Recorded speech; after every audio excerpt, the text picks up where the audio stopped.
The Portland State Vikings possess the most potent running attack in the FCS behind the two-fisted punch of Connor Cavanaugh and Corey McCaffrey. They face third-ranked Montana State, who used the long ball last week to knock off Sacramento State. First place is on the line of the Big Sky Conference next on Bobcat Game Day. And Mike, this is the most relevant game Portland State has played in more than 10 years. Why? Because a share of first place is on the line, and all you have to do is check the standings. Yeah, at the end of today, there will be one team left undefeated in the Big Sky Conference, and it'll be the winner of this ball game.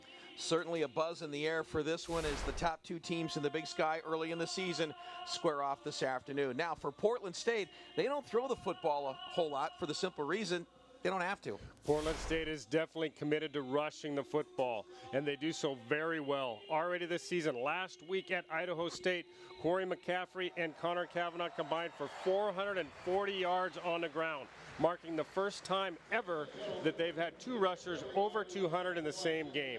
Yeah, how about that? The quarterback over 200 yards out of that pistol offense. That is impressive. So, that said, we look at Montana State. Keys to them defensively, pretty obvious. Got to stop the run. Yeah, that pistol attack puts a ton of pressure on opposing linebackers. Montana State's man in the middle, Clay Bignell, will have his hands full today. But you can expect number 42 to be around the football all afternoon. All right, so a battle of unbeatens for first place in the Big Sky Conference. Now for the keys to the game. Let's go down on the field and join A.J. Donatoni. Hi, A.J. Hey, guys. Welcome down to the field here at Jen Weld Field.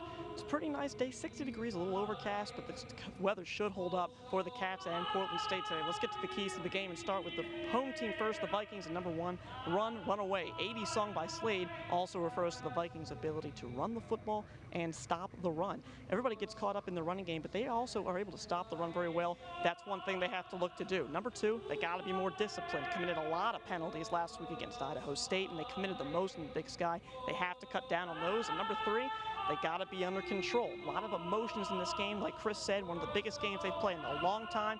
The guys have to keep their emotions in check. For Montana State, number one, they got to play assignment defense. Rob mentioned it earlier in the week. He said this team had to play assignment defense, a hat on a hat, and they have to be able to stay in their gaps and control that and not get too excited. Number two, I think the safety play is going to be very important. Stephen Bethley and Joel Fuller, these guys are going to be asked to come up, fill those gaps, and help with run penetration, and they also have to be wary of the pass.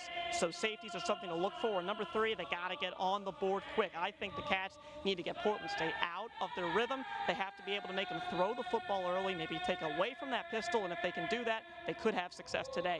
Those are your Billings Hotel and Convention Center keys to today's game. Montana State and Portland State. The kickoff is right after this on Bobcat Game Day. Nigel Burton has brought this team somewhere in just 2 short years that they haven't been for a very, very long time. Montana State leads the overall series 16-9. Tied at 6 here in Portland. Bobcats have a big edge when they play in Bozeman. And I'll tell you what, you talk about home field advantage.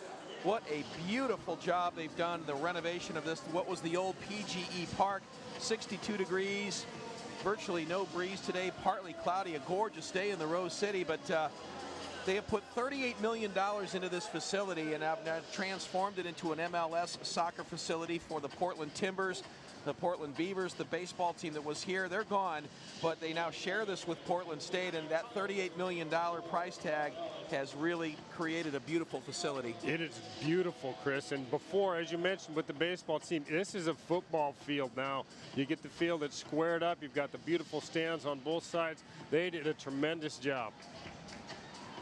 Well, Portland State won the toss. They deferred to the second half, so Montana State will have the football to start the game.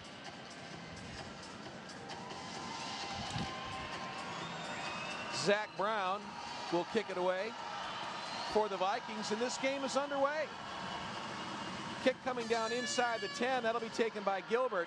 Gilbert up over the 15 to the 20 and knocked down at the 22-yard line, and that's where Montana State will start as we check the offense for Montana State. First up front, and you will note one big change as Ta'anu comes in at right guard He replaces Leo Davis, will not play. Terry and Sampson, the center. Dennehy and Burbank up front. Talented backs and receivers. Foster opens at tight end. Gilbert, Bleskin, and Ackpla. Cody Kirk at running back. And, of course, Denarius McGee gets the start at quarterback. First down for Montana State. They swing it out there and taken down for a loss of 7 on the play. That's some heady defense by Portland State to start this game. Boy, it looked like Portland State was in the playbook there. Linebacker did a great job of reading that thing, and nothing going there for MSU. 4-3 defensive alignment for the Vikings. Forbes, Chester, Wade, and Moore are the downmen. Sizzler, Rao, and Sluss are the linebackers, and they are good. Ross, Shed, Allman, and Williams in the backfield. So loss on the play for Montana State brings up second and long from the 15. The give is to Cody Kirk, and Kirk tries the left side, pushes the pile forward up to the 21-yard line, and that'll bring up 3rd and 11. Boy, that defensive front is firing out already for Portland State. That time, just nothing going on the left side. You can see as we look at number 95, excuse me, he had the good push. They also had push on the outside as well, and the backers were flying up too, Chris. This is an excited Portland State defense. 3rd down and a 5-receiver set now for Montana State as they spread him across. McGee out of the gun in the empty backfield. Now still looks, now just throws out there intended for Bleskin, incomplete. And it's a 3-and-out, and you can hear the Portland State crowd respond as they stop the Bobcats on their initial possession. Portland State only brings 4, but still McGee not able to find anybody downfield. This thing breaks down, and again, number 95, Julius Moore, is upfield in the face of the quarterback. A big 3-and-out for that Portland State defense. A.J. Powell stands inside his 40 at the 35 off the kick by Rory Perez. And Perez almost blocked, and Powell will call for the fair catch and make it at the 44-yard line.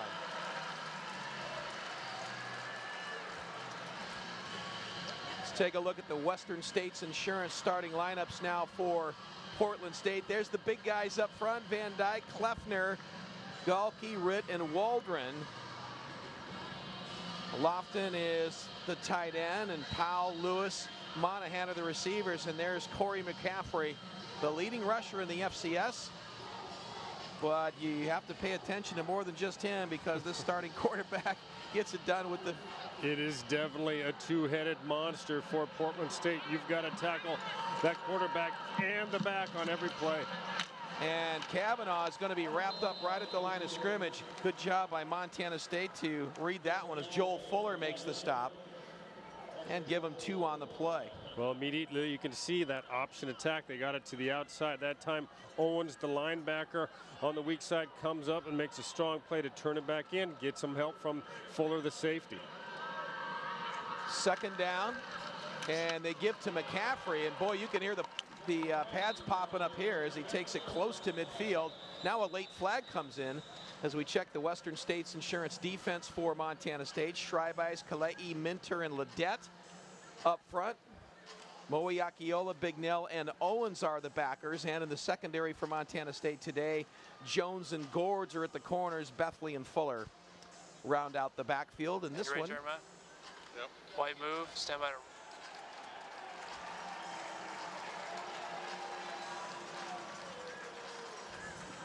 Well, I didn't pick up the penalty when it happened that time, but it looked like a personal foul after the whistle. So a huge break for Montana State. And already we're seeing Portland State coming off a game where they were penalized a Big Sky Conference record 21 times, getting an early one to really hurt them and back them up to a 3rd and a mile.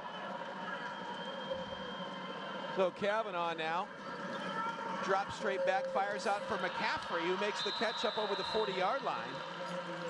So McCaffrey takes it back close to the original line of scrimmage. Will bring up 3rd and 11. Well, McCaffrey coming into this game only had 2 catches all year, so you can see a lot of options available out of this pistol look Portland State offense. So that was 3rd down, so that'll bring up 4th, and a punting situation for Portland State. So both teams on defense get the 3-and-out. Yeah, really at this point, Portland State sort of won that field position battle on the 2 punts. Montana State with Akla back to receive will try and get this thing up and try and turn that table a little bit. Dundam now stands just inside his 30. Now flag comes in. I think that's going to be delay on Portland State, and again have yet to get off the 4th play for this Portland State offense and already have been assessed penalties twice. So they'll try it again from just inside the 25. Elvis Akpla stands at his 20. Deep to receive.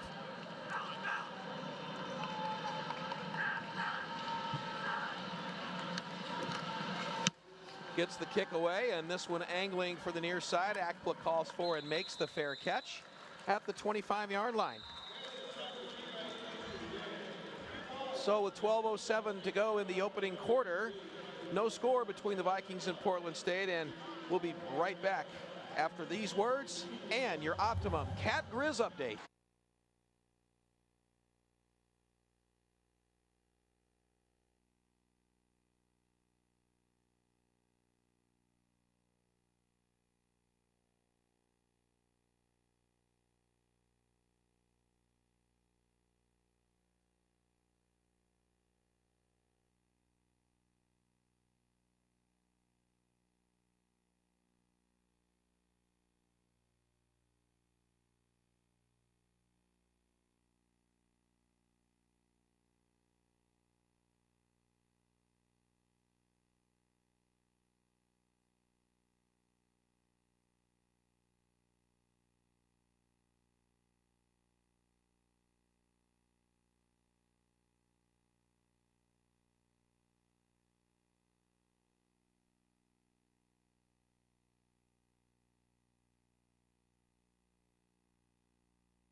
It's been Portland State who strikes first.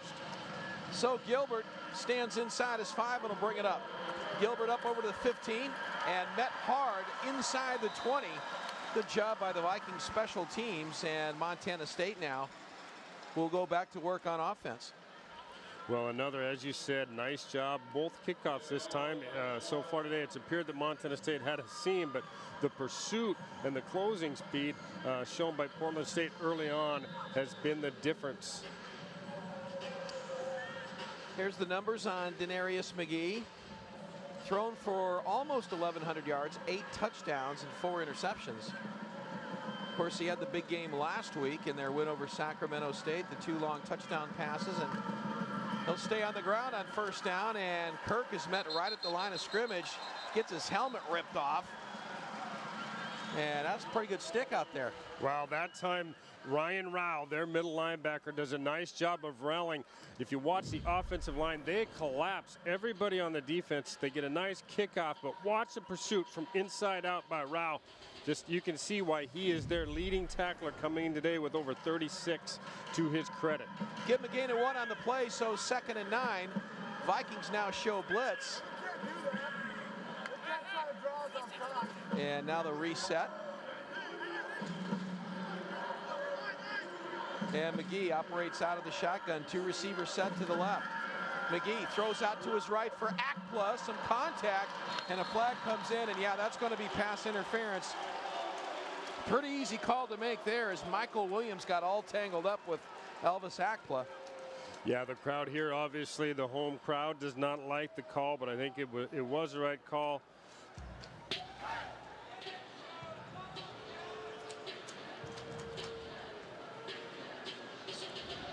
But here you can see it's just Akpla in one-on-one on the outside. You don't see it in that frame, but just before that, when Akpla was trying to come back and make a move for the ball, as you said, tangled up with Williams.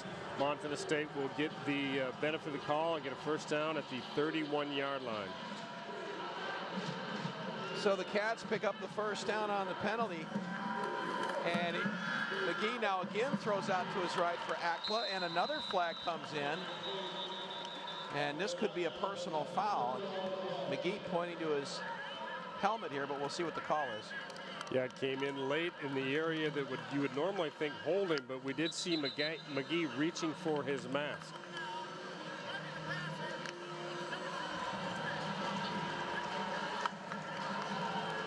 And roughing the passer is the call, so boy, again, penalties keeping this drive going. Yeah, and we talked 21, an all-time conference record for Portland State last week at Idaho State, but already today, that is, I think that's at least 5, 2 back-to-back here, 2 personal fouls already in the early going. Those things are going to catch up with you, and you just got to get that cleaned up if you want to have a championship performance that it's going to be to put you on top of the Big Sky Conference. So first down from the 38 now for Montana State. This time McGee will line up under center. Give is to Cody Kirk, and Kirk is going to be met behind the line of scrimmage. And again, just a real good job by that Viking front 4 to stop the run. AJ?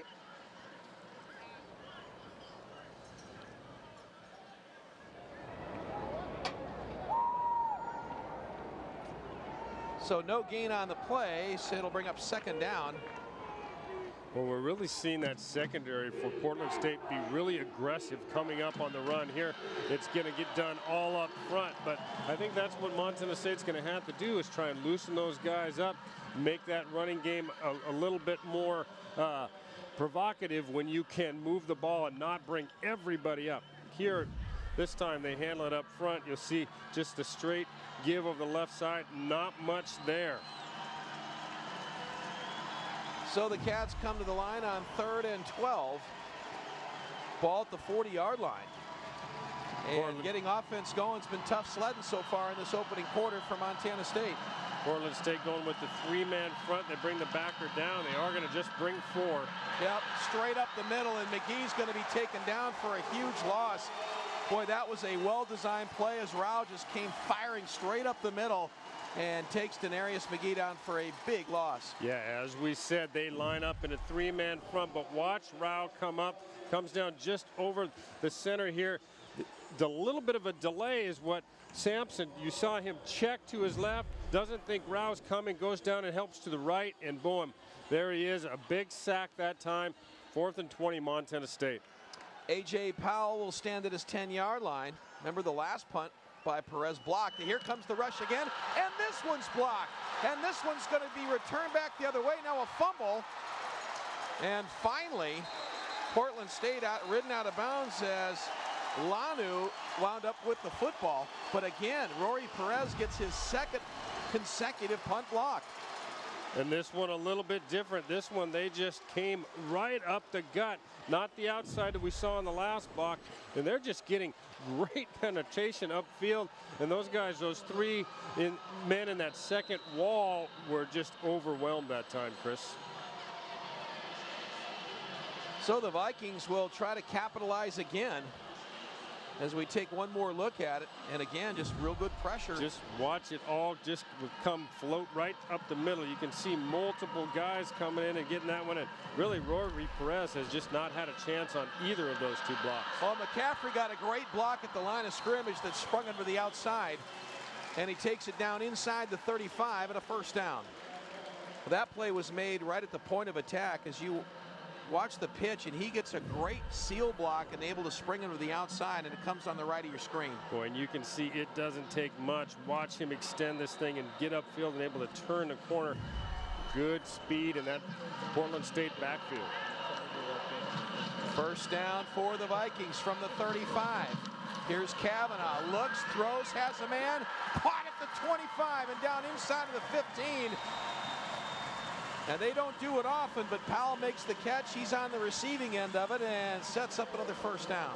Well, this Portland State offense right now is really hitting on all cylinders. Here they give the ball fake, which you've got to honor with the amount of times that they run the football. And then Kavanaugh just delivers a strike upfield in front of the corner.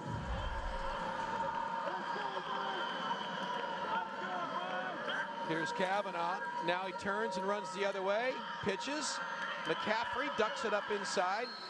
4, maybe 5 on the play, and another late flag comes in. I think this one's going to be a personal foul as well, but it's going to go against Montana State. It looked like after the play inside, I believe it was going to be 98. Christian Kali'i just got a little extracurricular. You can see he is being brought out of the game now by the Montana State coaches. Just one of those things when you're behind the play, there's just no excuse for that to tack on the extra yardage for an offense that is already moving virtually at will. Zach Logan checks in, so that sets up another first down, a 1st and goal from the 6-yard line as Gourds checks in for Montana State. It's all working right for the Vikings right now. Kavanaugh out of the pistol. Keeps it himself. Down inside the 5 to the 2. And 2nd and goal. Mike, you hear coaches talk about playing fast, or your team playing fast. Connor Kavanaugh plays the game fast. He's quick, he's crisp, he gets out, and impressive way he's running this offense. Well, and this is one of the things with the pistol is it does, you know, that quarterback at that 3-yard depth, 4-yard depth, and the running back directly behind him, that mesh point happens a lot faster, Chris. So you, as you said, your defensive up front and backers have really got to adjust to the speed at which things are coming at you.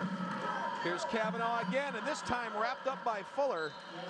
Great open field tackle by Joel Fuller. And that'll bring up 3rd and goal.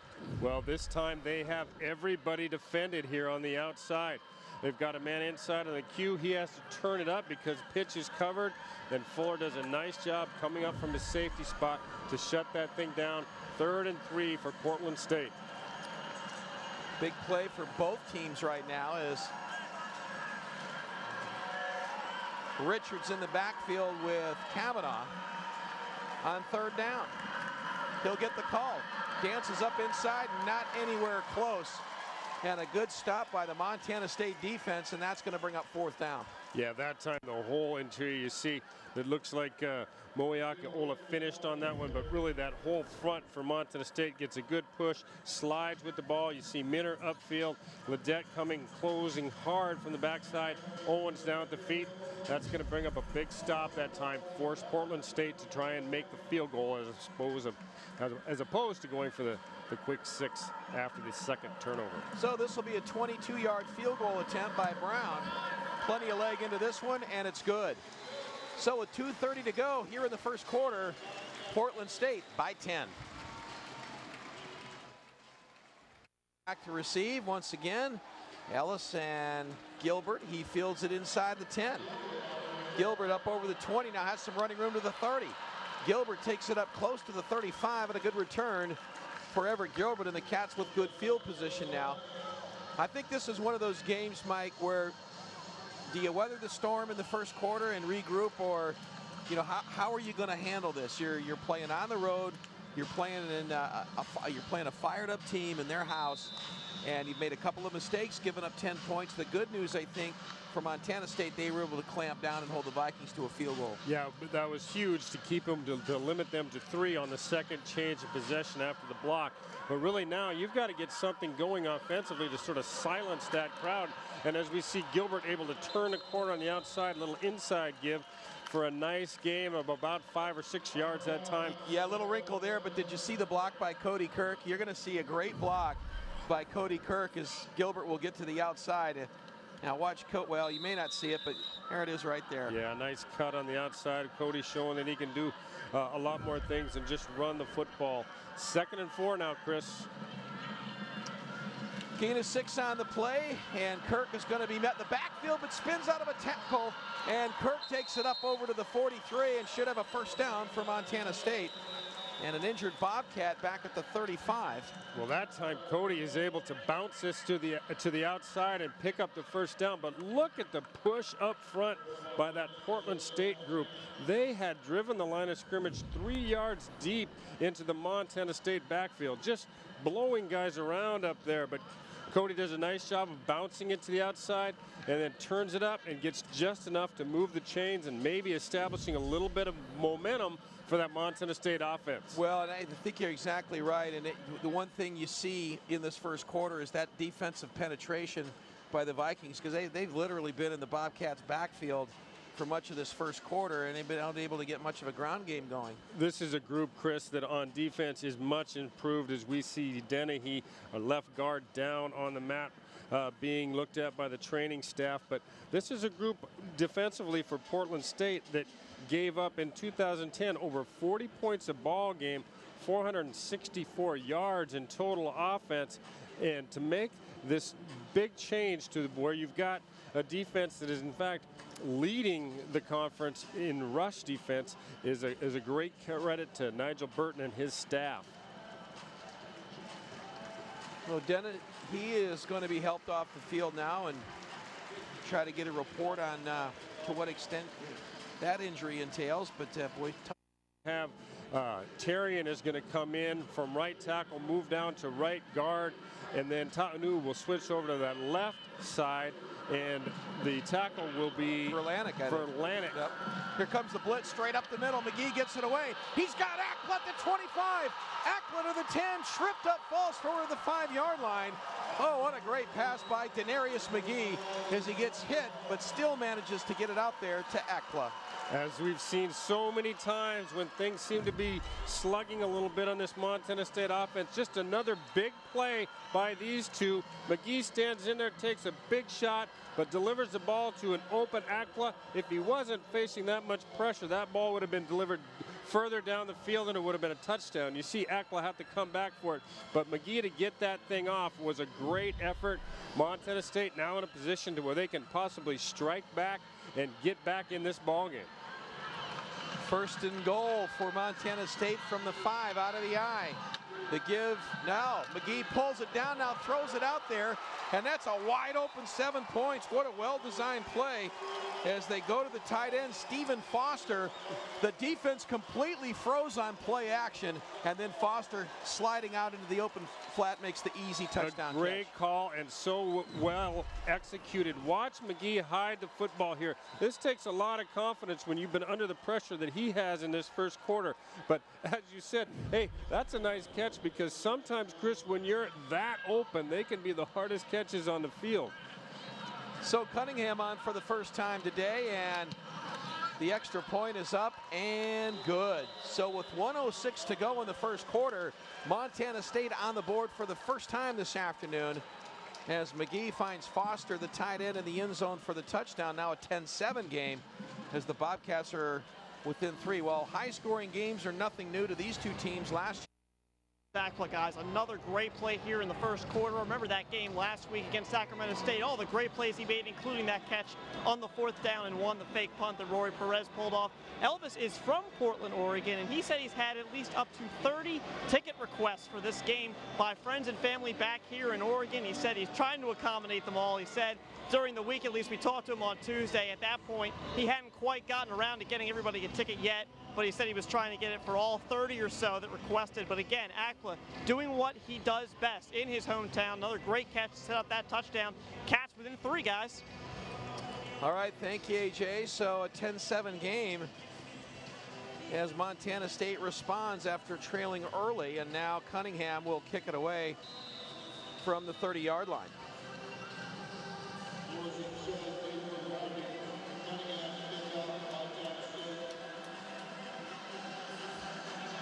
Nevin Lewis and Shedd are deep to receive. Cunningham's kick will be returned from inside the 10-yard line. And good job by the Montana State special teams as they shut that one down in a big hurry. And the Vikings now going back to work on offense. Let's take a look at the forward scoring drive for Montana State as they're on the board here in the first quarter. And again, it's Denarius McGee. That was the big one. That right before he got hit. Yep. You could see the shot he took, showed some courage getting that ball downfield, and then quickly, one play later, into the end zone, a wide open tight end Foster for Montana State. So Kavanaugh brings the offense out. 1st and 10 from the 23.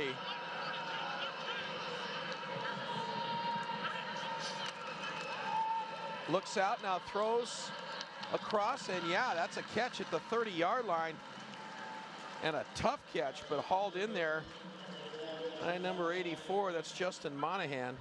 Well, Justin Monahan coming in has caught 1/3 of the completed passes for this Portland State team. They haven't thrown it much, but 17 times he's been on the receiving end. See him make a nice catch there. Here's Kavanaugh now, throws out there and incomplete. And a good job by Deontay Flowers to apply pressure. You heard AJ talk about Elvis Akla playing high school football just from right across the street, basically, at Lincoln High School, and being a former teammate of Connor Kavanaugh. Yeah, and you can see his teammate just fires this one out in the flat, but nothing doing. Deontay Flowers, the true freshman from Montana State, was all over that play. So 3rd down for the Vikings from the 33. Here's Kavanaugh, flips the screen out here to McCaffrey, and McCaffrey dances forward. We'll see where they mark it, and another flag comes in.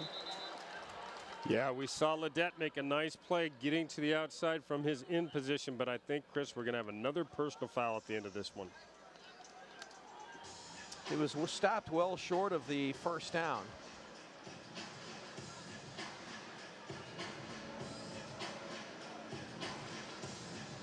Yeah, personal foul against Portland State. Well, that's it. By my count, that's 3 already. Yep. That's going to drive a coaching staff absolutely crazy. That's coming off just a terrible performance from a penalty standpoint last week. You work hard, and that's something you try and get cleaned up. But that's just really unacceptable. I know this is an emotional team. This is an emotional game. AJ mentioned it in the beginning. That was one of his keys for Portland State, was to keep their emotions in check. So far, the emotions have gotten the better of them. They've made some bad decisions, and it's really hurt their football team. Well, Dundam now is going to have to stand on the shadow of his end zone to kick this one away. Montana State should get great field position. And Johnson back to receive. He's standing at his 45. Low liner is going to hit it right at midfield. And Johnson of the 45's got a little bit of running room. Now sticks it up inside and close to midfield. So Montana State, after the touchdown, has great field position. They force the punt by Portland State and have the football back as we've completed the first quarter of football from Geldwin Field in the Rose City after one. The Vikings play here, and what do you see there, Mike? Well, you look at that total offense number, the same for both teams. Turnovers don't show up 0-0. What doesn't show up there is the two things that are the stat in this game. The two blocked punts by Portland State, both leading to scores. So Montana State's McGee this time has time. There is by Tanner Bluskin at the 37 and the first down. Well, good job by Tanner to stay with that ball. Yeah. The Montana State defense bring in, they're keeping it in for 2 seconds, and they find these open State. Well, time see the Montana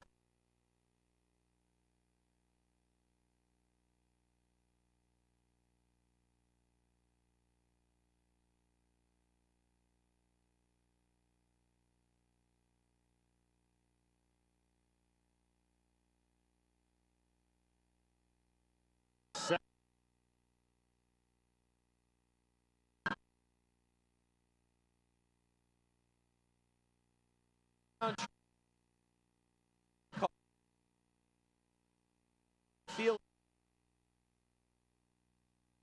the momentum Portland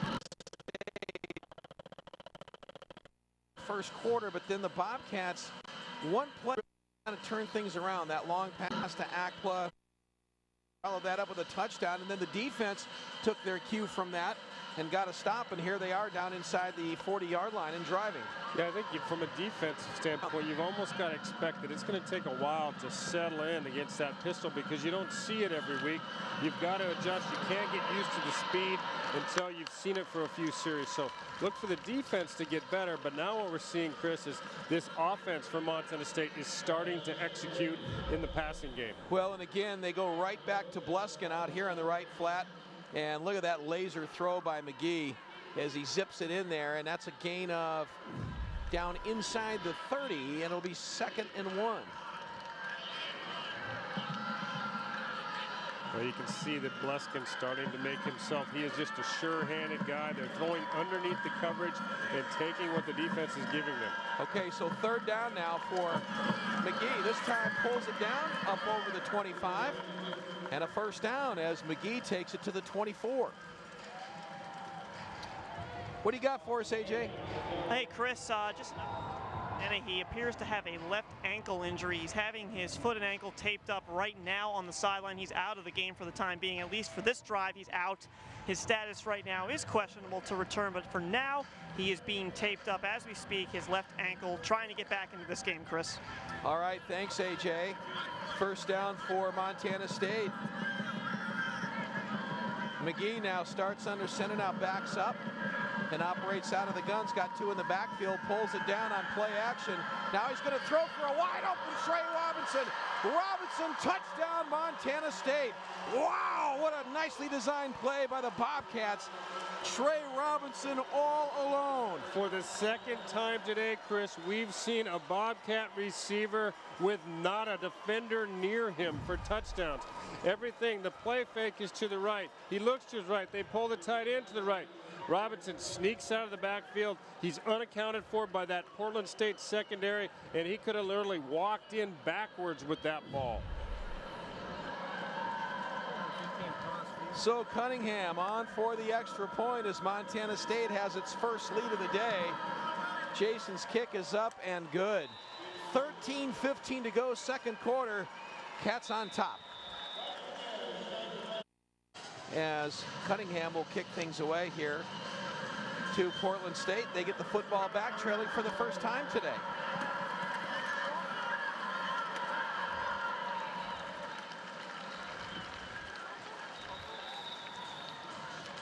Vikings come out now trailing 14-10. And this time, Mike Trey Robinson getting into the lineup and utilizing his skills. Yeah, does a nice job on the run there, and then here, but it's the pass that really closes out this one. There's not another Portland State defender in your screen. Just a wide open play. Twice today that we've seen a receiver break out of the backfield on the backside or underneath the coverage and be unaccounted for by Portland State. Just underway here in the second quarter. Kavanaugh gets to McCaffrey, picks up a nice block initially, but then that hole is shut down pretty fast as Schreibeis in on the stop for Montana State. Yeah, this is just, this hole opens up pretty big. You can see Kali'i is able to press up field. Over here coming off the nose guard, he takes on the double team, still gets penetration, pushes it back inside to number 96, Zach Minner, who is a load, and you do not want to run into him when you're 185 pounds. Here's McCaffrey trying to get to the outside and does, and McCaffrey has a first down and a good seal block out there on Darius Jones, and Jones got caught up on the block, and McCaffrey able to get the first down. Yeah, nice blocking here. You'll see a couple nice block. They get the cut block on the safety first, and then the outside on the corner as well. A nice execution that time by Portland State's offense. So it's a first down for the Vikings from the 45-yard line. Give us to McCaffrey again, cuts it up inside. Schreibeis rides him down right at midfield, so he'll get 5 on the play, 2nd and 5. Schreibeis making a couple plays in a row, but that offensive unit is really getting a nice push up front on that left side. They got to push. They pull guys behind him, and when you've got a back like McCaffrey, it doesn't take much of a seam to pick up some yardage. So they're looking at a 2nd and 5 situation here that really kind of opens up all your options from a play calling standpoint. 3 receivers set to the right now on 2nd down, and they're going to go the other way as Kavanaugh has a first down and then some. Kavanaugh steps out of bounds at the 35-yard line.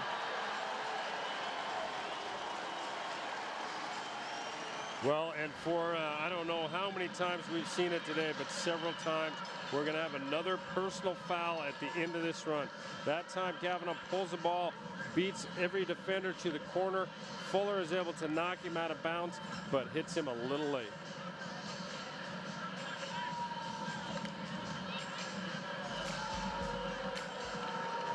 Yeah, it goes on Fuller, so. Well, here we'll take another look at it. Here you see him go at Fuller, hits him on the sideline. That part is legal. Difficult to see from that angle just where the feet were with those white lines over there, but you've got to give the referee a benefit of the doubt, and a big break for Portland State. 1st and 10 from the 20. And Richard takes it up inside the 10, and he's got a first down as he takes it all the way down to the 7-yard line. Shaquille Richard straight up the middle and a first down. Just picking and stepping here, cuts left, gets a little bump inside, able to make a couple guys miss. A nice hard run that time by Shaquille Richard. So sets up a 1st and goal from just inside the 10. And Richard keeps the football again, takes it down to the 5-yard line. Remember, this was the area in the first quarter where Montana State was able to come up with a stop, led to a field goal. Well, you've got to give some credit to this Portland State offensive line. They get another great push. Ledette comes inside, Logan is there, Minter is there, but they are getting pushed off the ball 2-3 yards before they have a chance to make that play. 2nd down in motion, a man across. McCaffrey inside, and again, not much there. And that'll bring up 3rd and goal. Generally pretty tough going against that front for Montana State. That time Minter is able to get an upfield push, redirect the running back, get a handful of feet, and then get some help from middle linebacker Clay Bignell to shut that thing down. And again, it's another 3rd and goal situation. Let's see if that defense can stiffen once again.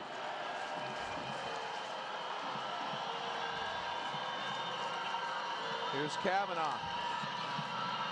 going to keep it. Stretches for the end zone. And they're going to mark him just short of the goal line. He is going to be short. That was very close. You can see he was able to get to the outside. It looked like he initially was going to try and throw the ball downfield, but the receiver, the tight end, was well covered. You can see he looks downfield, and then he just tucks this thing away, and it is a race that time. Ledette gets a piece of him, and you can see he gets a little help from the linebacker and the safety right at the goal line. You see Ledette first, Owens, and then Fuller. Three-man effort to keep them short. 4th down, and Portland State has their offense on the field. They're going to go here on 4th and goal. Crowd on their feet. Kavanaugh. Oh, now flags come flying in before the snap. Oh, and this is going to be a big penalty against the Vikings. False start. Well, you go. We'll see as we wait for the call, but yeah, it is going to be a procedure penalty against him. That's got to change your mindset a little bit, where you've got 4th and less than a yard. Now you're going to have 4th and just less than 6. Yep. And I think Coach Burton is going to do the wise thing, and he's going to bring in the field goal squad here, and he's going to let Zach Brown see if he can put 3 on the board for Portland State. Well, here they go again on this shift here. Oh, look at this formation. Yeah, I think you do that to make sure that the defense is lining up properly. Both times we've seen it, Montana State has had all the options covered, so you just motion back in and go to your normal look. But the problem is that takes time, and in this situation, too much time, Chris. So they're going to back him up another 5. So the Vikings, who are looking at a 4th and inches for a touchdown, now back-to-back penalties, moves the football back to the 11-yard line. So Brown's field goal attempt now will be from 28 yards from the left hash. Well, Brown is coming into this game was 10 for his last 10, 4 of those coming this season. I got the one earlier, so let's see if he can keep that streak alive. Got plenty of leg on it, and it's good. So 8:30 to go in the second quarter, and Portland State adds a field goal, 14-13, and we're back after these words from your local stations. This, from a momentum standpoint, Montana State had seized a little bit of that after really Portland State was all the early going with the 2 big blocks. Now we're going to reset, Chris, and start her all up again. It's going to be returned by Ellis, and Ellis was whacked at the 15, fell forward to the 20. A good open field tackle out there on special teams, turned in by Ian Sluss, the linebacker. Yeah, you can see this is a starting player being utilized on kickoff. Ian Sluss does a nice job. See, Ellis is one-on-one in the open field. Just the linebacker is able there to make the stop. That just, you know, in a game like this with so much riding, you got to use some of those first-team guys in those special team units. Well, it has been a hard-hitting game, too, hasn't it, Mike? It really has. You can hear the pads popping from clear up here, Chris, but really aggressive play on both sides of the line of scrimmage. That time, McGee gets good protection and rolls right and is able to find Akpla on the sideline for a nice first down pickup. That was a great catch. There's good coverage out here, but watch the catch by Elvis as he keeps his feet down. And now they stay on the ground, and Cody Kirk breaks one tackle, but he can't break the other 6 that are going to wrap him up. Yes, they'll give him credit up to the, well, close to the first down. Yeah, Cody was facing a host of defenders on that time, not the least of which was the big 97 Aliki Valase. Cody's been pretty bottled up today. As you can see, 7 carries on 20 yards. Really not a lot of room so far for that offense up front, but they have been a nice job supplementing it with the pass. I think we're going to continue to see that. There's been some pretty good coverage, but McGee, as he so often does, has been able to deliver that ball a couple times just to wide open receivers. Well, and he has felt every one of those 20 yards he's gained today, I can tell you that. He has taken some pretty big shots, so it is a first down.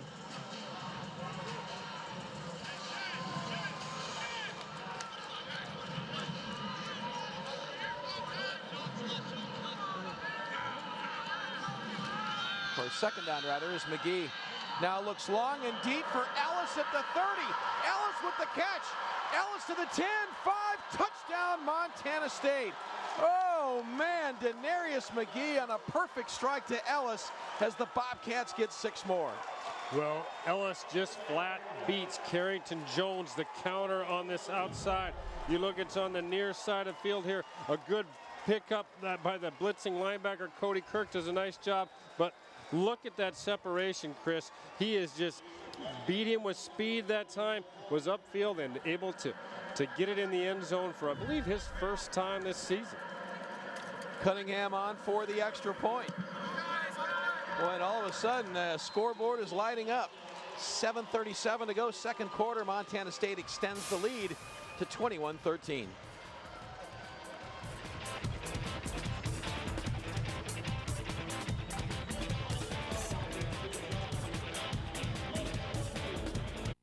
Well, Denarius McGee, after starting the game 0 for 2, is now 9 for 12 for 185 yards and 3 touchdowns. Cunningham's kick comes down inside the 10-yard line. Oh, and a big hit at the 25. Well, I'm saying that a lot in this game. Yeah. Let's go down on the field and join A.J. Donatoni. All right, Chris, it's almost fitting that Zach Minter there on the defensive line was named Defensive Player of the Week in the Big Sky last week after Caleb Schreibeis was named Defensive Player of the Week against Eastern Washington, because Minter kind of was ribbing Schreibeis during the week last week about how one of those sacks that Caleb was awarded should have been Zach's, and naturally Minter was able to have himself another good game and get that Defensive Player of the Week, and now both of them certainly contributing to the Cats' success early on. They're able to hold the Vikings down to a couple field goals early. We'll see what happens on this drive, guys. All right, thanks, A.J. So first down for the Vikings midway through quarter number 2. And McCaffrey, and that's going to be a face mask at the 25. Yeah, that time you can see Zach Minter does a nice job of coming down the line and making the play, but just got his hand up a little bit high, and it's going to be on the mask. So the face mask goes against Montana State. First down, as we'll see it again. This one pretty easy to see on the open field. I tell you, that sure brings a guy to a stop pretty fast, doesn't it, Chris? Well, especially if Zach's the one doing the tugging. Well, anytime, if he's got a hold of any part of you, you're probably in tough shape. But if he's got you up around the headgear, that is tough sledding. So that moves the football to the 42-yard line and a first down. Here's Kavanaugh, looks to throw to McCaffrey, who makes the catch up over the 45 to the 46-yard line. Boy, McCaffrey has got some quicks. You know, this is a guy that 2 years ago was playing in the slot for Coach Glanville before he left. When the new staff came in, he got moved back into the backfield, but you can see he's very comfortable out there catching the ball. Not a lot of catches coming in today, but we've seen him utilized at least 2 or 3 times so far this afternoon.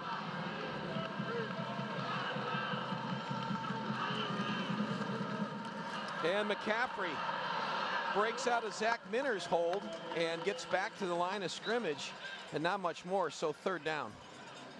God, I'm so impressed with just how fast this young man gets going. Watch him trying to turn this outside, but he makes 2 guys miss there. You know, that's a short gain, but a really nice job running the football. Not rewarded with a lot of yards, but a very impressive piece of footwork. 3rd and 6 from the 46. Here's Kavanaugh, straight drop, pressure coming. Kavanaugh, now flag comes in. He's taken down, clear back at the 30-yard line. That looks like it's going to be a hold. The preliminary signal is yes. This is impressive for a couple reasons, Chris. Kavanaugh has been sacked coming in today only 2 times. As we see the holding call signaled there, obviously that one will be will be declined. But watch, I believe the hold is actually against Zach Minner. Watch him, or no, it's actually Daly coming in of number 41 there. Zach was able to get the push, but Daly in a backup role already has 3 sacks this year at a not a lot of playing time, so he has really stepped up and shown that he can be a very effective pass rusher for Montana State. Sean Johnson back to receive. He stands at his 15-yard line. Dundam will kick it away from inside the 35.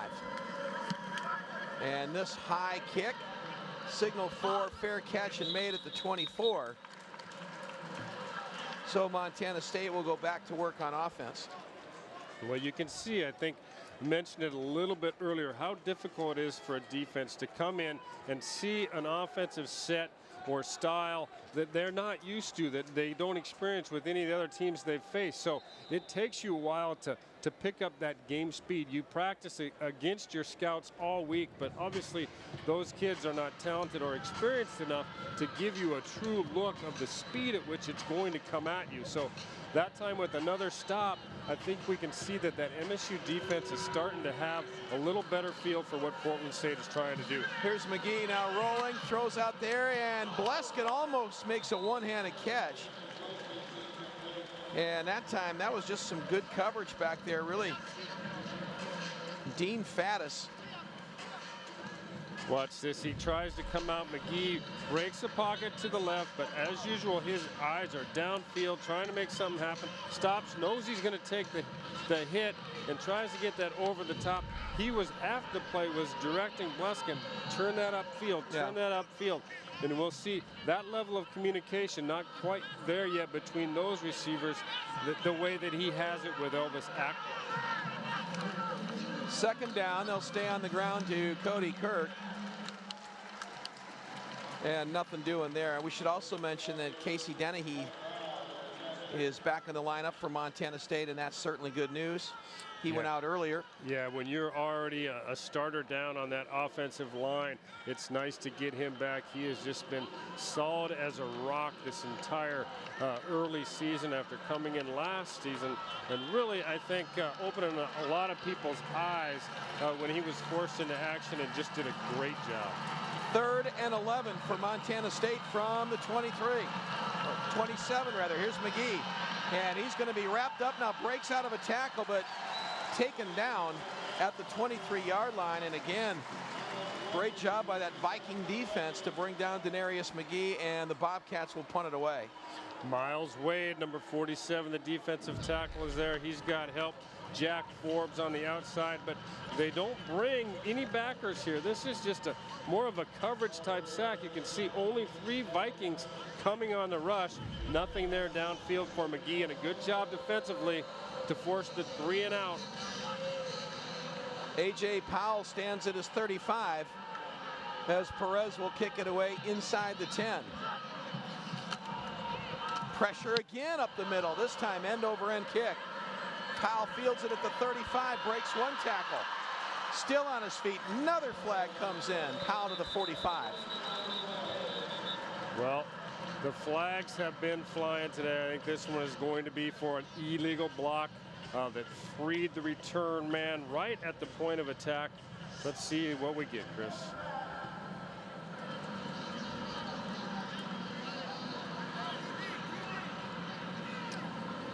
All right, so timeout on the field, 4:18 to go, second quarter. Back after these words from your local stations. Out that way again today, 8 penalties for 83 yards, 3 for 36 for Montana State.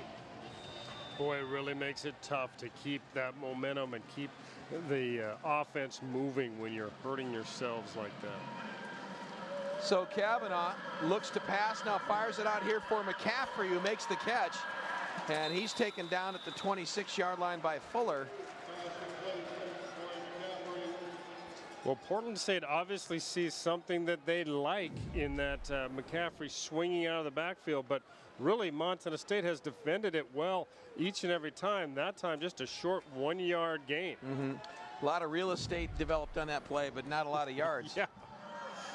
So gain of 1, 2nd and 9.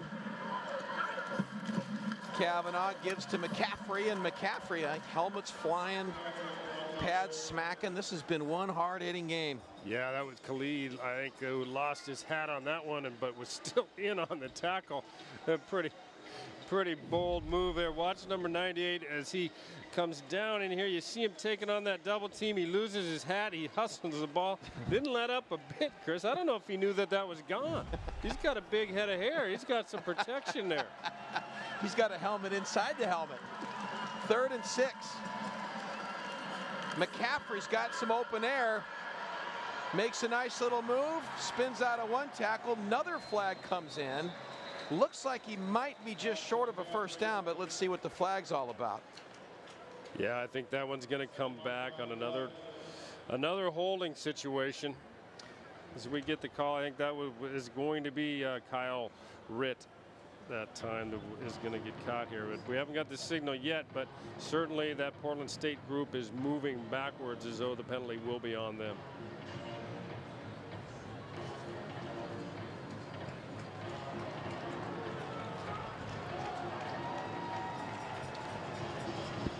I think the play comes, actually, the penalty is on number 49. We see the replay. Watch Schreibice, number 49 for MSU. As this ball goes out, he's in the middle of the formation. You can see that the guy Ritt does come from the back there and sort of takes him out on the back of the knee. Kind of a dangerous situation. Good to see him still out there. They got to call a couple of players for infractions there. So 3rd down. Ball is back on the 16-yard line.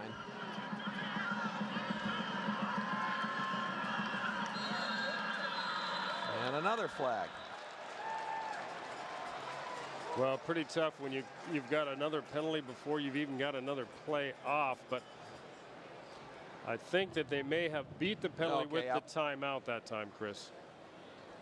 Called the timeout to avoid getting the penalty on delay of game, so they're going to have to talk this one over on 3rd and 17. I think one of the things the Montana State defense has done well, Mike, since the first couple of series is they've adjusted to what Kavanaugh and McCaffrey are doing. It took a little bit of a feeling out process, but when you watch them now, there's much better contain, and the yards are much tougher to come by. And really, why it seems like sort of a small penalty to get the delay, pretty big deal when you've got to use that timeout to stop the clock. 2:35 left. Montana State with 3 timeouts, and you got a long way to go. We got a lot of yardage to pick up to get this first down. So as we look at the coaches poll, the FCS poll this week, Montana State, I think, climbed up a notch, or is right in that area where they have been, and hopefully can continue from a Big Sky standpoint to see more of our schools move up that ladder and sort of fill in the bottom of that bracket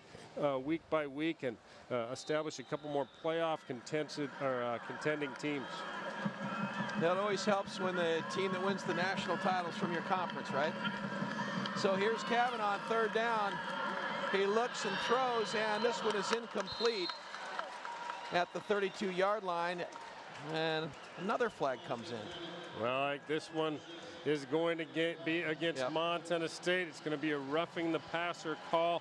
I'm not sure if that was going to go against Minter or Daly, but really unfortunate. We talked about the opportunity that Montana State had, or certainly looked like they were going to have to get the ball back and get another offensive possession.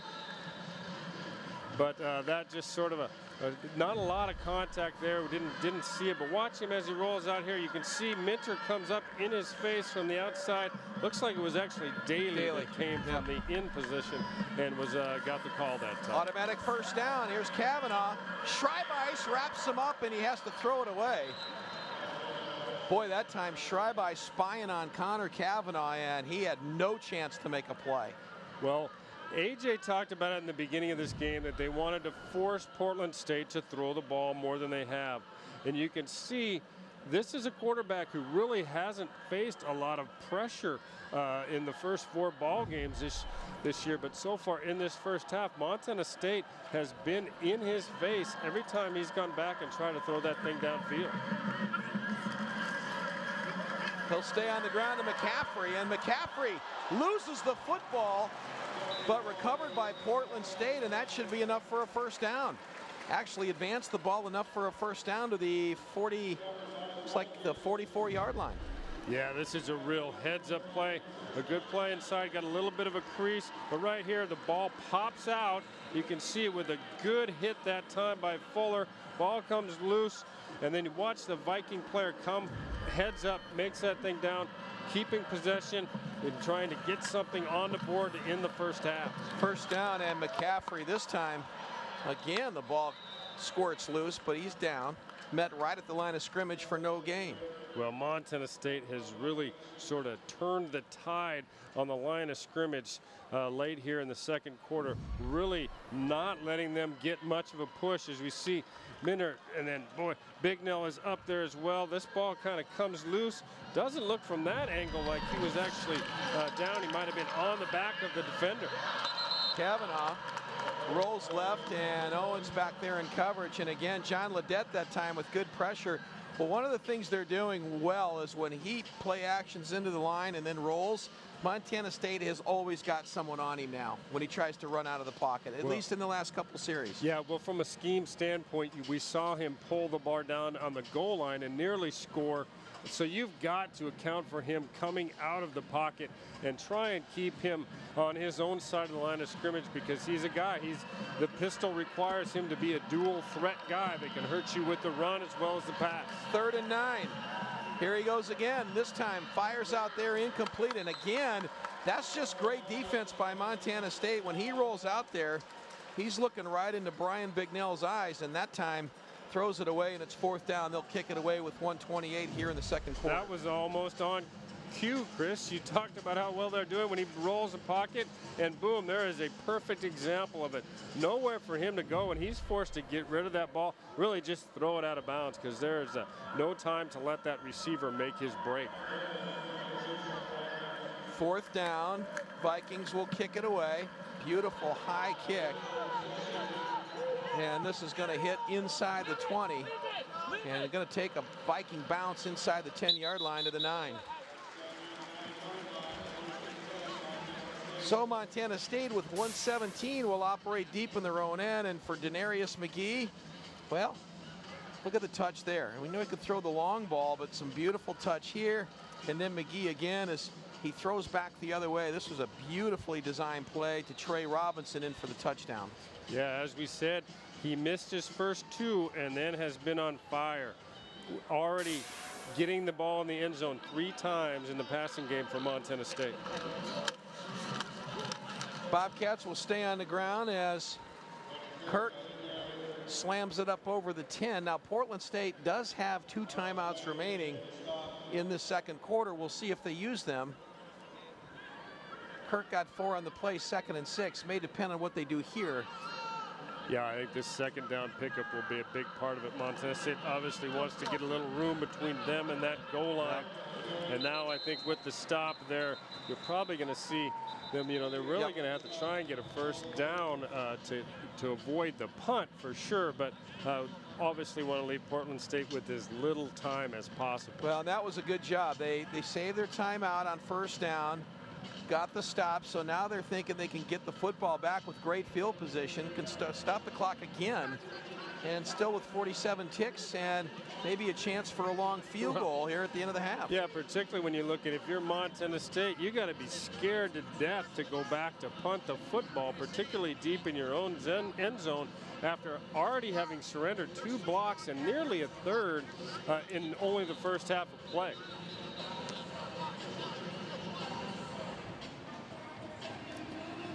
Been a good game here in the Rose City, huh? It really has, and a beautiful day, as you alluded to earlier. We were here 2 years ago, and it rained buckets from start to finish, and we didn't. I don't think we saw a point scored in the second half. Both teams were just kind of leaning on each other and watching that clock run out. But today, a completely different situation where we've got a couple of really strong teams going at it. Talked about it at the top of the show. First place is on the line in the Big Sky Conference. Both come in at 2-0. Here's McGee on 3rd down. Empty backfield, quarterback draw. And this is going to be very close to the first. I'll be marked short. And Coach Burton uses his final timeout. It looked like initially he was going to have enough for the first down, but then he got stood up just inside the 20. Yeah, I really like the call. Portland State came with a 3-man front.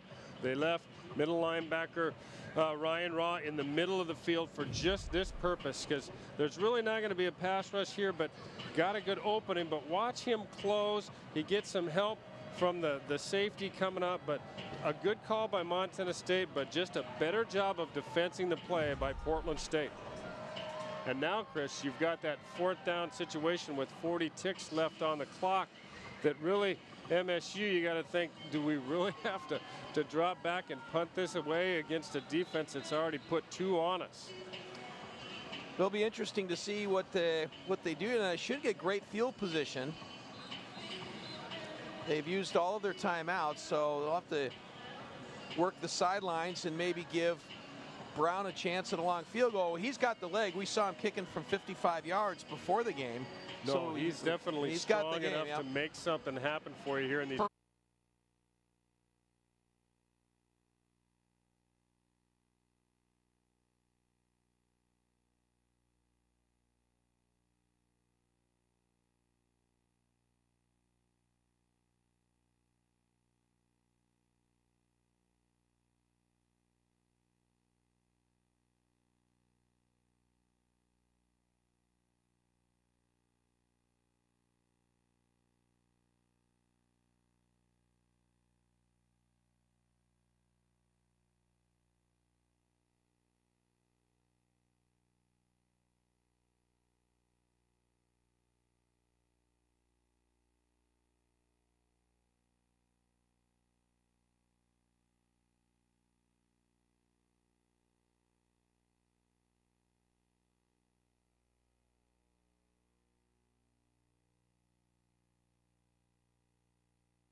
And Michael, as we look back on those first two quarters, clearly Montana State got in the hole early, got down those early 10 points in quarter number one, but then started to turn things around, and there was a couple of big plays that certainly led to that comeback and eventually the lead.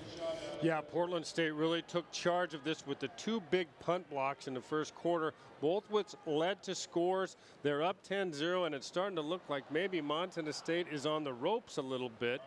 And then, as you said, then we see things change. You've got Montana State gets the ball back and is able to get things moving. Here's the big play to Elvis down the field that really, I thought this was the game changer in the first half. Really got things moving for MSU. He didn't get in the end zone, but the very next play, it was the pass to Foster. So that was a play. Elvis upfield once again. Do we talk about a few game changers that are McGee to Elvis, Chris? Well, you almost expect it now. If you're a Montana State fan, you expect the big plays, and certainly that Montana State offense has been able to deliver time and time again this season, and they really needed to in this one because and this has been a pattern with this football team the last few weeks, starting out a little bit slow, but then able to respond and put together a real good game plan, which they've done here. So the Wendy's halftime report. Well, you know Portland State would have the decided edge in rushing at 146-34, but quite the opposite in the passing game. Yeah, you can see it's two teams going about their business in a different way. Both been fairly productive offensively, decent numbers but it's all been the pass for Montana State and all the rush for Portland State. But boy, the one that's hurt them, Coach Nigel Burton alluded to it when he went in before the half. That 10 penalties, 115 yards has been a big problem for Portland State, and they got to get that thing cleaned up if they want to get back in this ball game. Well, they talked about that prior to this game, that was one area where they needed to improve. They needed to cut back on the penalties, and already 10 of those today, and that is certainly not going to help for a team trying to pull an upset on their home field. 21.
The history of the program, they've had some good teams. They've finished second in the Big Sky 4 different times, but they have only the one FCS playoff appearance, and this is with the new coach, new program.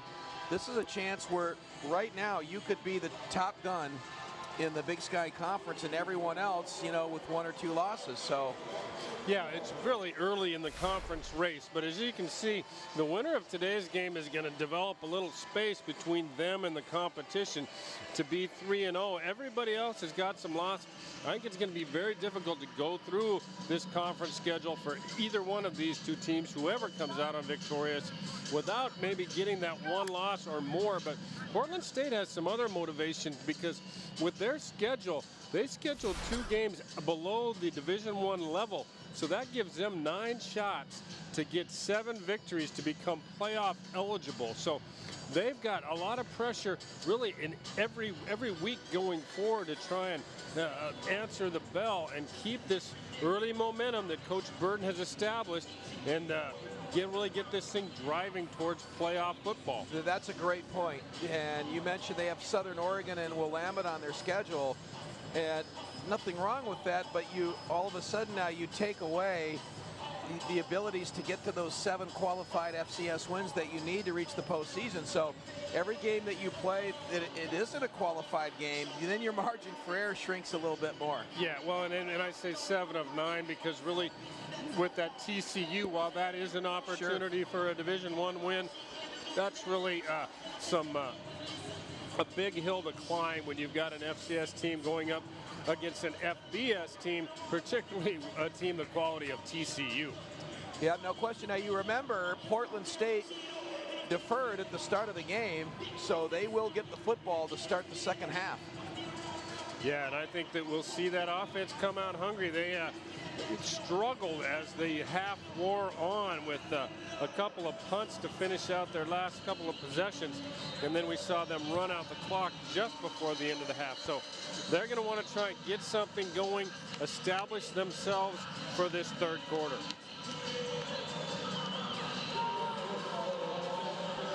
Portland State to receive.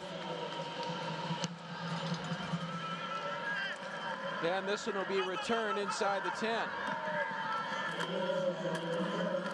Good hit at the 25. And Moeakaola is the first one to get there for the Montana State kickoff team, but a nice return out to the 30, a good place to start for that Portland State offense. So Nevin Lewis will give the Vikings good field position to start the second half at the 30. Well, we'll see what adjustments both teams have made now as we begin the second half of play. I always love the first possession of a third quarter because you always want to see, you know, what was said at halftime, what adjustments are made, and how teams will respond. So here's Kavanaugh on the drop play to Richard. And Richard is going to be hit 4 yards behind the line of scrimmage. And I mean, he is absolutely walloped by Jody Owens. Well, Chris, if your theory on that, how that start is going to carry you into the fourth quarter, Montana State is off to a great start. They get good push here by Minter right up the middle. The ball pops, he slows him down, and then Jody Owens comes in and just puts his hat on it. Loss of 2, 2nd and 12.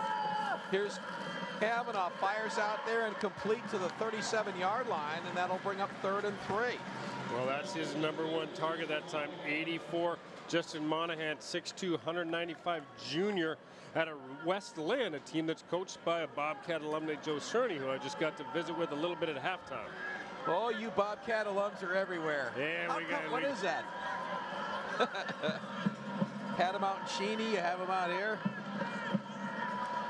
3rd and 3 as Kavanaugh surveys the defense. Here's Ledette. He's coming off the corner with pressure. Kavanaugh fires, and that is caught up over midfield. And that's going to be a first down for Portland State. Nice catch out there by Noah for the first down. A nice job that time by the front for Portland State. Montana State only brought 4. They actually motioned their back McCaffrey out of the backfield just before the snap. So that was all that front in protection with no help. McCaffrey breaks a tackle at the line of scrimmage, and now he's got running room. McCaffrey to the 35, still on his feet, to the 20. McCaffrey to the 10, 5, touchdown Vikings. Well, that is one tremendous job of running by McCaffrey. He makes so many guys miss. Count him first. He's already made 2 guys miss. And then this is just all him together with some pretty poor tackling on the part of Montana State. He tiptoed down the sideline, cut that thing back in. And boy, from the replay monitor, he looks like he was definitely out of bounds early on that run. So let's take another look at it. But yeah, Montana State fans here are not very happy. They're going to go for 2 as they push the pile forward. And it looks like he's going to be Chris, I got carried away. I'm watching the video monitor here of the out-of-bounds play, and we missed the extra points, or at least I did. But you can see that time. Number 2, Moeakaola with the stop. 21-19 our score in the 3rd. Now we'll get the ball to start the 3rd quarter.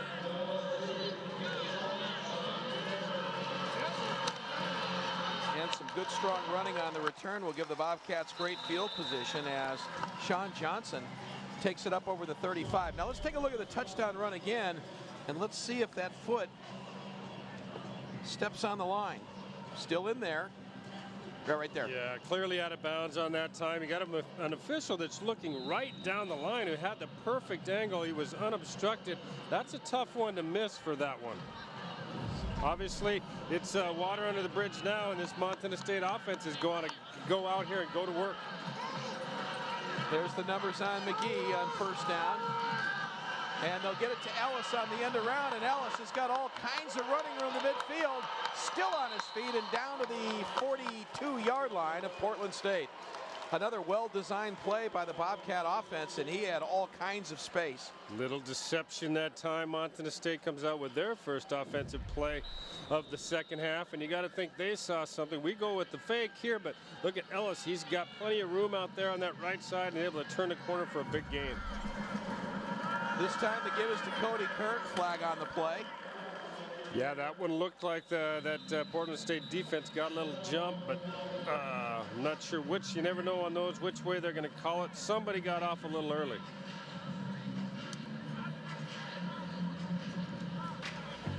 Number 44.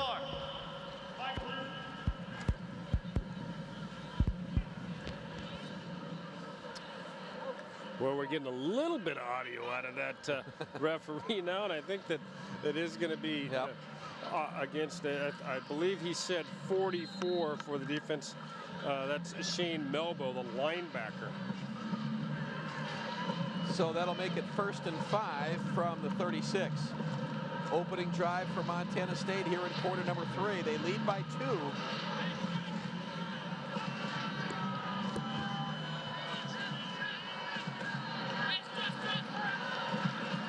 McGee up under center, pulls it down, now steps up, still looking, now going to keep the football, now throws it for Bleskin, and Bleskin with the catch, flag on the play.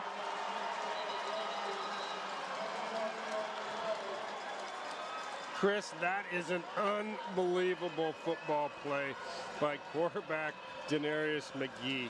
I'm not sure. I think that they're going to way out, get the interference on the end of this. We'll see the call now. Pass interference. Defense number 25. Penalties decline. Result of the play. 1st down. Well, obviously that's when they don't want to take. But watch McGee on the outside here. He pulls this thing up. Everybody in the stadium thinks he's going to go run this thing. Stops in the face of 2 defenders and lets this thing go downfield. And you can see Bleskin makes a really nice grab in the face of the interference to give Montana State 1st down at the 1-yard line. 1st and goal for the Bobcats. Give us to Kirk, and Cody going to be stopped just short of the goal line. A lot of penetration that time. Portland State brought some people on the outside, kind of got underneath that play.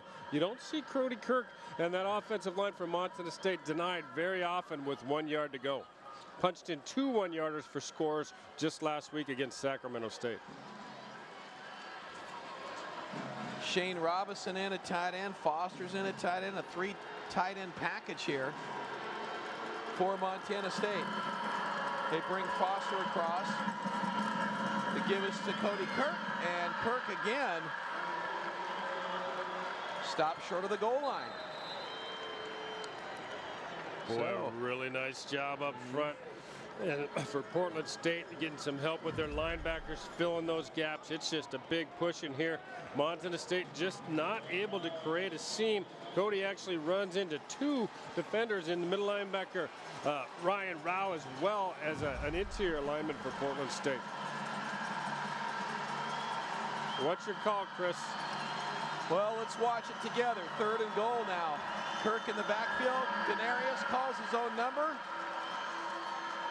And still no official word, and now it is. Touchdown for Montana State. Well, took a while to get the official call, but in the end, Denarius McGee gets the touchdown. Denarius, he caps off a drive that he certainly kept alive, just pulls that thing back and works off the right side of that offensive line and pushes that thing into the end zone for a big answer to what was a huge Portland State touchdown just moments ago.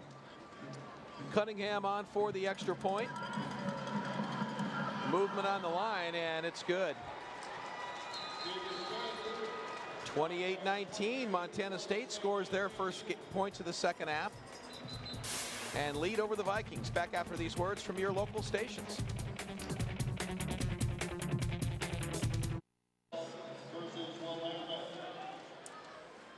Well, both teams, you talked about it, you like to see how teams come out of the locker room. Both teams have come out in this second half and got some big drives to get put together very quickly for their offensive units. So Cunningham will kick it away. And a short kick. It's going to be taken by Shedd at the 20, up over the 25, running room to the 30.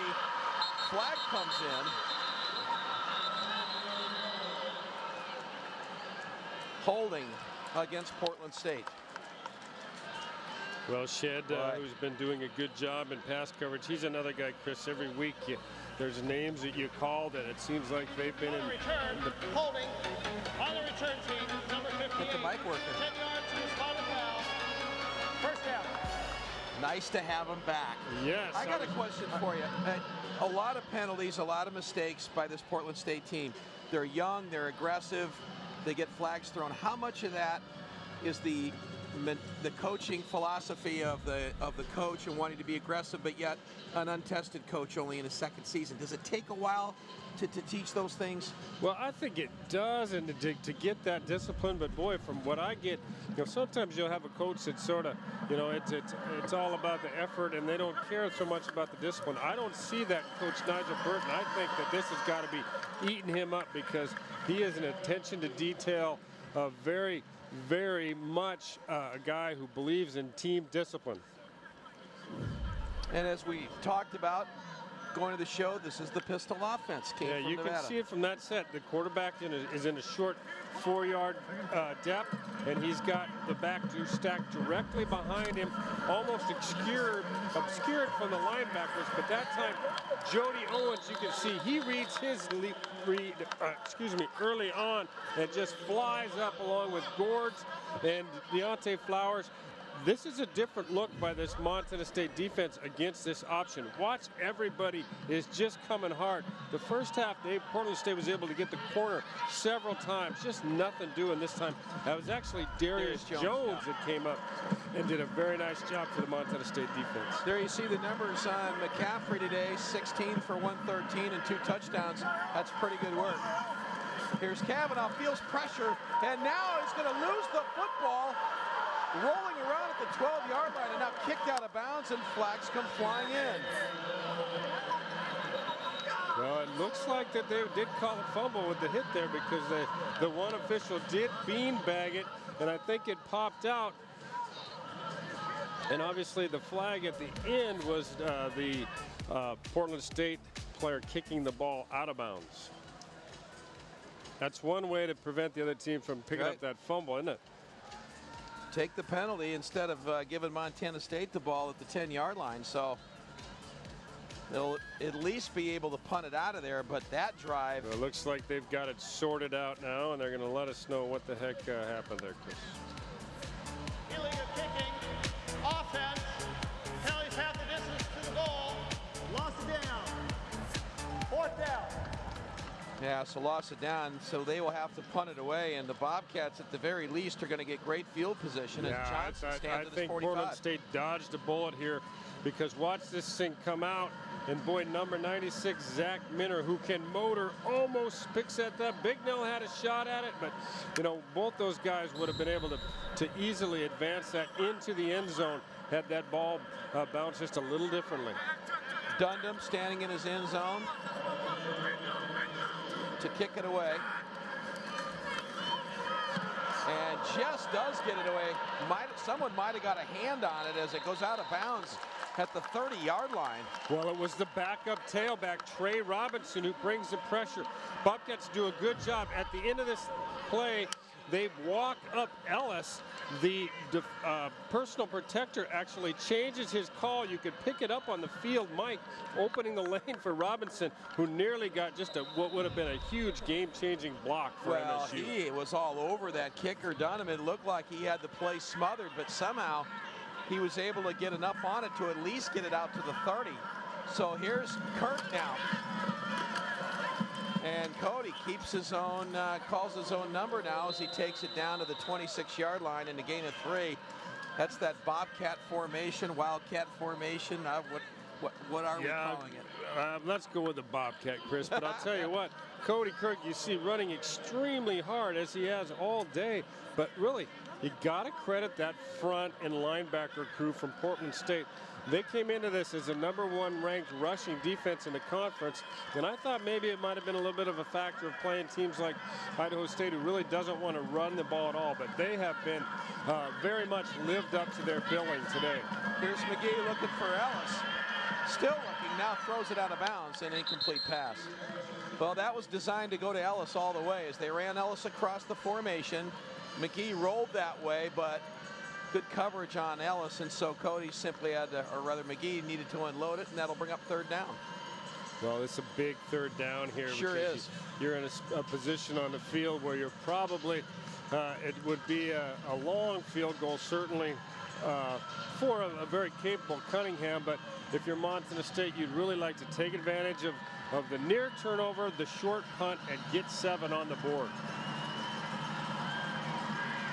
So McGee has Robinson in the backfield. Now brings Bluskin across on 3rd down. McGee pumps, fires for Bluskin, and Bluskin in and out of the hands in the end zone. Incomplete pass will bring up 4th down. That was good coverage back there. That was good coverage. That was Dante Ullman, the strong safety, who's manned up with Bluskin, and they are just running stride for stride. Bluskin reaches for the ball, but a good play that time in the secondary for Portland State. All right, so that'll bring on Cunningham, left hash, 43-yard field goal attempt. Ball down, and this one, well, everyone's pointing at everybody, but. Well, that clearly looked like the defender who came free in the middle was off in the Montana State secondary before they ever snapped the football, but they're not going to get the call, and the ball is going to go back over to Portland State. But I'll tell you, those coaches on the sideline of MSU are shaking their heads, Chris. And McCaffrey starts off Portland State's next possession with a short gain on the play. Give them 1 2nd and 9. 28-19 midway through the 3rd quarter. Kavanaugh surveys the Montana State defense, hands it to McCaffrey, spins out of one tackle but can't out of the other, and is ridden down by a host of Montana State players. Owens was in on the stop. Daly was in on the stop, so that'll bring up 3rd down. Chris, we need to see maybe somebody go out and inspect these chin straps today, because that is the 3rd or 4th time we've seen helmets rolling around the field in the middle of the play. I think it's just really indicative of just the contact that we're seeing at the line of scrimmage. Both these teams have just been firing off the football this afternoon. 3rd and 8. And now Kavanaugh doesn't like what he sees and takes a timeout. So the Vikings use their first timeout of the 2nd half to talk things over, as They'll be facing a 3rd and 8. And, you know, Mike, we talked about the stadium renovation. It's football taking place here, and specifically the MSU defense has really stepped their game up here after that quick start for Portland State. A couple of block punts really put the D in a tough hole early, but since then they've really buckled down. A lot of that is thanks to Clay Bignell. He said during the week he was asked about going from Sacramento State, one very good rushing team, to an even better rushing team in Portland State. He says we wouldn't want it any other way from week to week because this team prides itself on its run defense, and it wants to prove week in and week out to the rest of the conference that they can do it, and they could be the most dominant defense in this conference, guys. All right, thanks, AJ. Here's the 3rd down call. They're going to throw back the other way to Kavanaugh, and just no chance at all of that play. That was well defended back there as Kavanaugh tried to sneak out of the backfield. Yeah, Moeaka Ola was all over him, not fooled in the slightest. That was good man coverage on the backside. Heads up play by the Montana State defense is going to force the fourth and long here, and Portland State's going to have to punt it away. So Dundon will be in to kick again, and back to receive will be Sean Johnson, who stands inside his 35.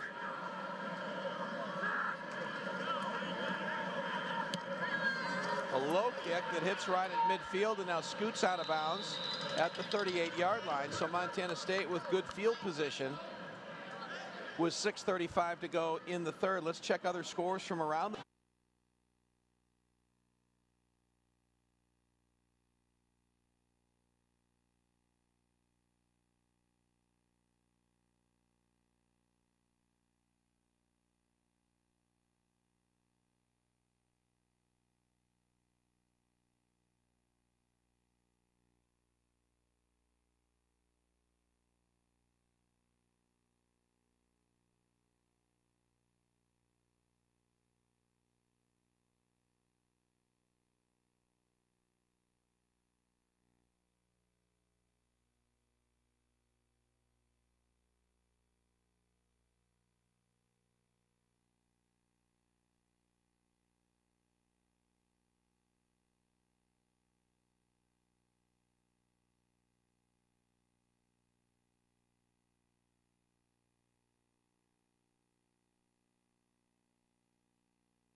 So Montana State now starting to up the margin here as they've begun to dominate here in the second half. Cunningham will kick it from the 30.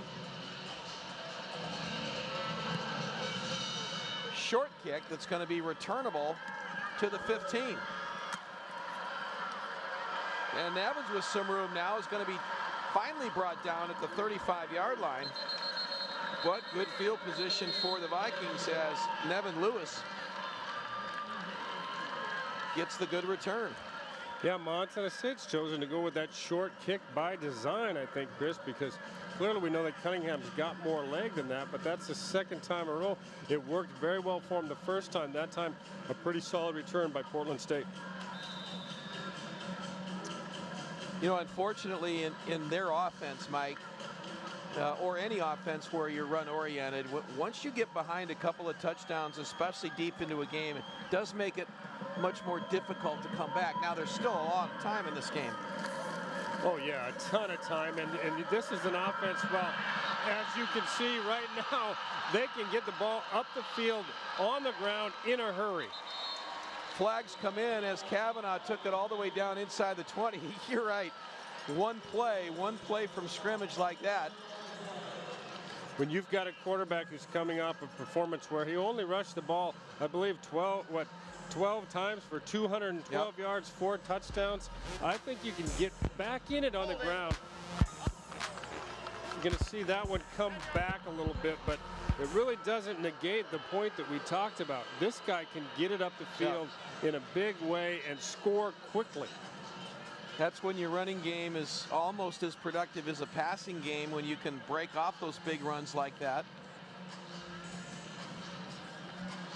Just over 9,000 in attendance today at Geldwin Field for this Big Sky Conference matchup.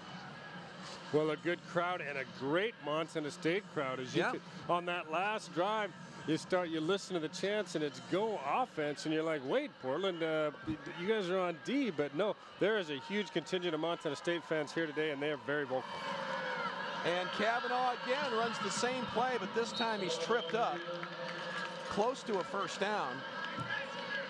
I think he's going to be just short, but I'll tell you what, when you watch him turn the corner, he is scary, Chris. This guy is just flat scary. He's got great vision and great acceleration. That time, Schreibeis is able to slow him up just short of the first down, but he really is. I hate to be redundant, but he's a threat to put it in the end zone every play.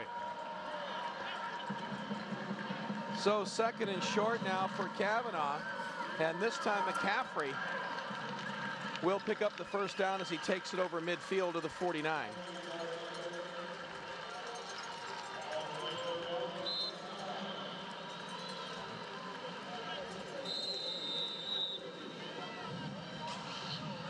Well, Portland State starting to move the chains. They've moved the ball into Montana State territory and are trying to put something together. They've got a pretty tough task to get it, move it the length of the field and try and get some momentum going as we get into closing minutes here of the third quarter.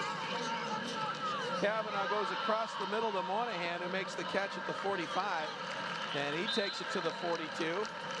Nice gain on the play by Monahan as they just brought him across the middle. Yeah, just a little drag underneath from the outside by Monahan. Gets a nice game, but you really the backers for Montana State, Owens and Bignell, right there to prevent that from getting up the field.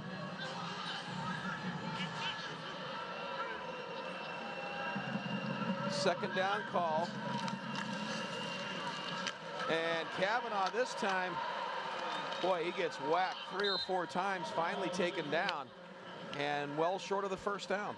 Yeah, I tell you, this guy is fast and strong, but he takes a shot from just about every member of that Montana State front. The first guy, we said he would be a huge part of this game. We haven't called his name a lot, but watch the contact here as Bignell comes up and makes the first strike.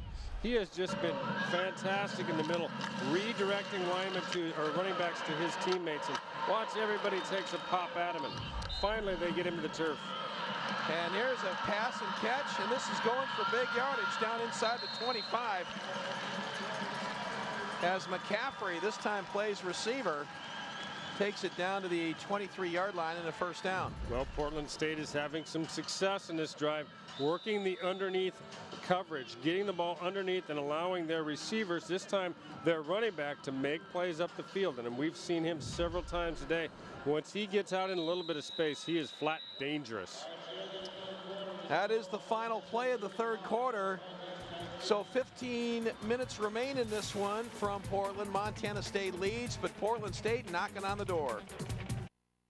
The numbers are real even all the way across until you get down here to penalties, and that's really been the story of this game today. Yeah, that penalty number continues to grow for Portland State. So far, they've been clean on this drive and are moving the ball effectively. Kavanaugh keeps the football and slams it up inside the 20 to the 18. So this Portland State team trying to methodically put together a drive, and as we mentioned, still plenty of time in the game. If they can convert here and put 6 on the board, that would make things very interesting. A lot of time left, Yep. but you know, this Montana State defense, Chris, has only allowed 2 fourth-quarter scores all season. They shut out their first 3 opponents and have allowed just 7 a contest in Big Sky play. Kavanaugh taken down at the 30-yard line by Jody Owens. Boy, he fired through there, and Kavanaugh never had a chance. Jody Owens had that as his 3rd sack of the season, and no one gets up the field any faster for MSU than Owens. When that time coming on a pure blitz, making another big play, really backing up Portland State into 3rd and about 17 on the short field down there. That's a big defensive stop, because that 3rd down, even with this high-powered Portland State offense, your options are narrowed down immensely when you get in that 3rd and long yardage. So here we go, 3rd and 17. Kavanaugh gets it away and broke it up nicely by Montana State. They were going on the crossing pattern, but Gourds reaches in and swats it away, brings up 4th down, and here comes the kicking unit. Sean Gourds does a nice job, but watch the pressure to begin this thing. They bring Owens again. Gets rid of it a little bit early, but hey, that's just nice coverage. They had a man over the top as well. Portland State will be forced into the field goal attempt. So Zach Brown going to try one from 47 yards. This from the left hash. Boy, ton of leg into this one, and it's good. So the Vikings don't come away empty. They get the field goal. As Zach Brown connects from 47 yards out, 35-22, our score.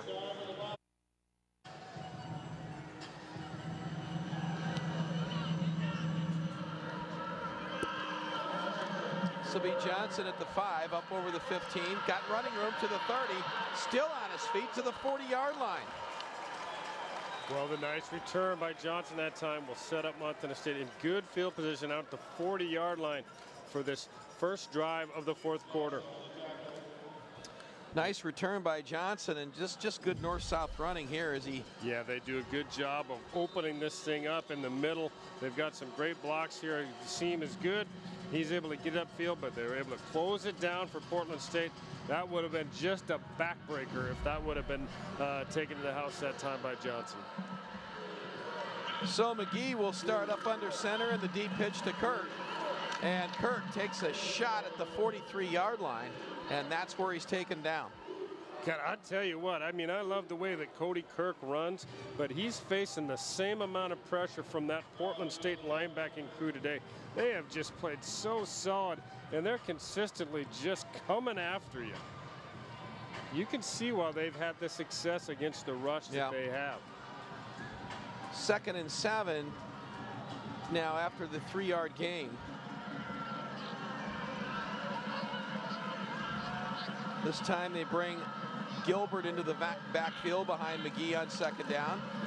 And Gilbert cuts it up inside, and he takes a pretty good shot at the 49-yard line. So you see a little bit difference in the way these two guys run the football. Gilbert just ran that thing fast and hit it up in there like a wide receiver, but at the end of it, looks very diverse from Cody Kirk, because he was getting down and he came up just a little bit short. But what a good changeup for that offense. 3 tight ends check in now on 3rd down and less than a yard. And there are some big boys up front now for this Montana State. Trey Robinson is the running back. He gets the call, slips outside, has a first down and then some. So a nice little play as Robinson took the handoff and just slid his feet to the outside. There was nothing there. Everyone pinched in and he was able to get the easy first down. Yeah, he gets a great block on the edge, just not quite enough to spring it to go to the house by, I believe that was Solanoa, the backup tight end, that really freed him on the corner, allowed him to pick up 5 yards and get it into Portland State territory. Gain is down to the 45 and a fresh set of downs for Montana State. Robinson stays in the backfield. 2 receivers set to the right.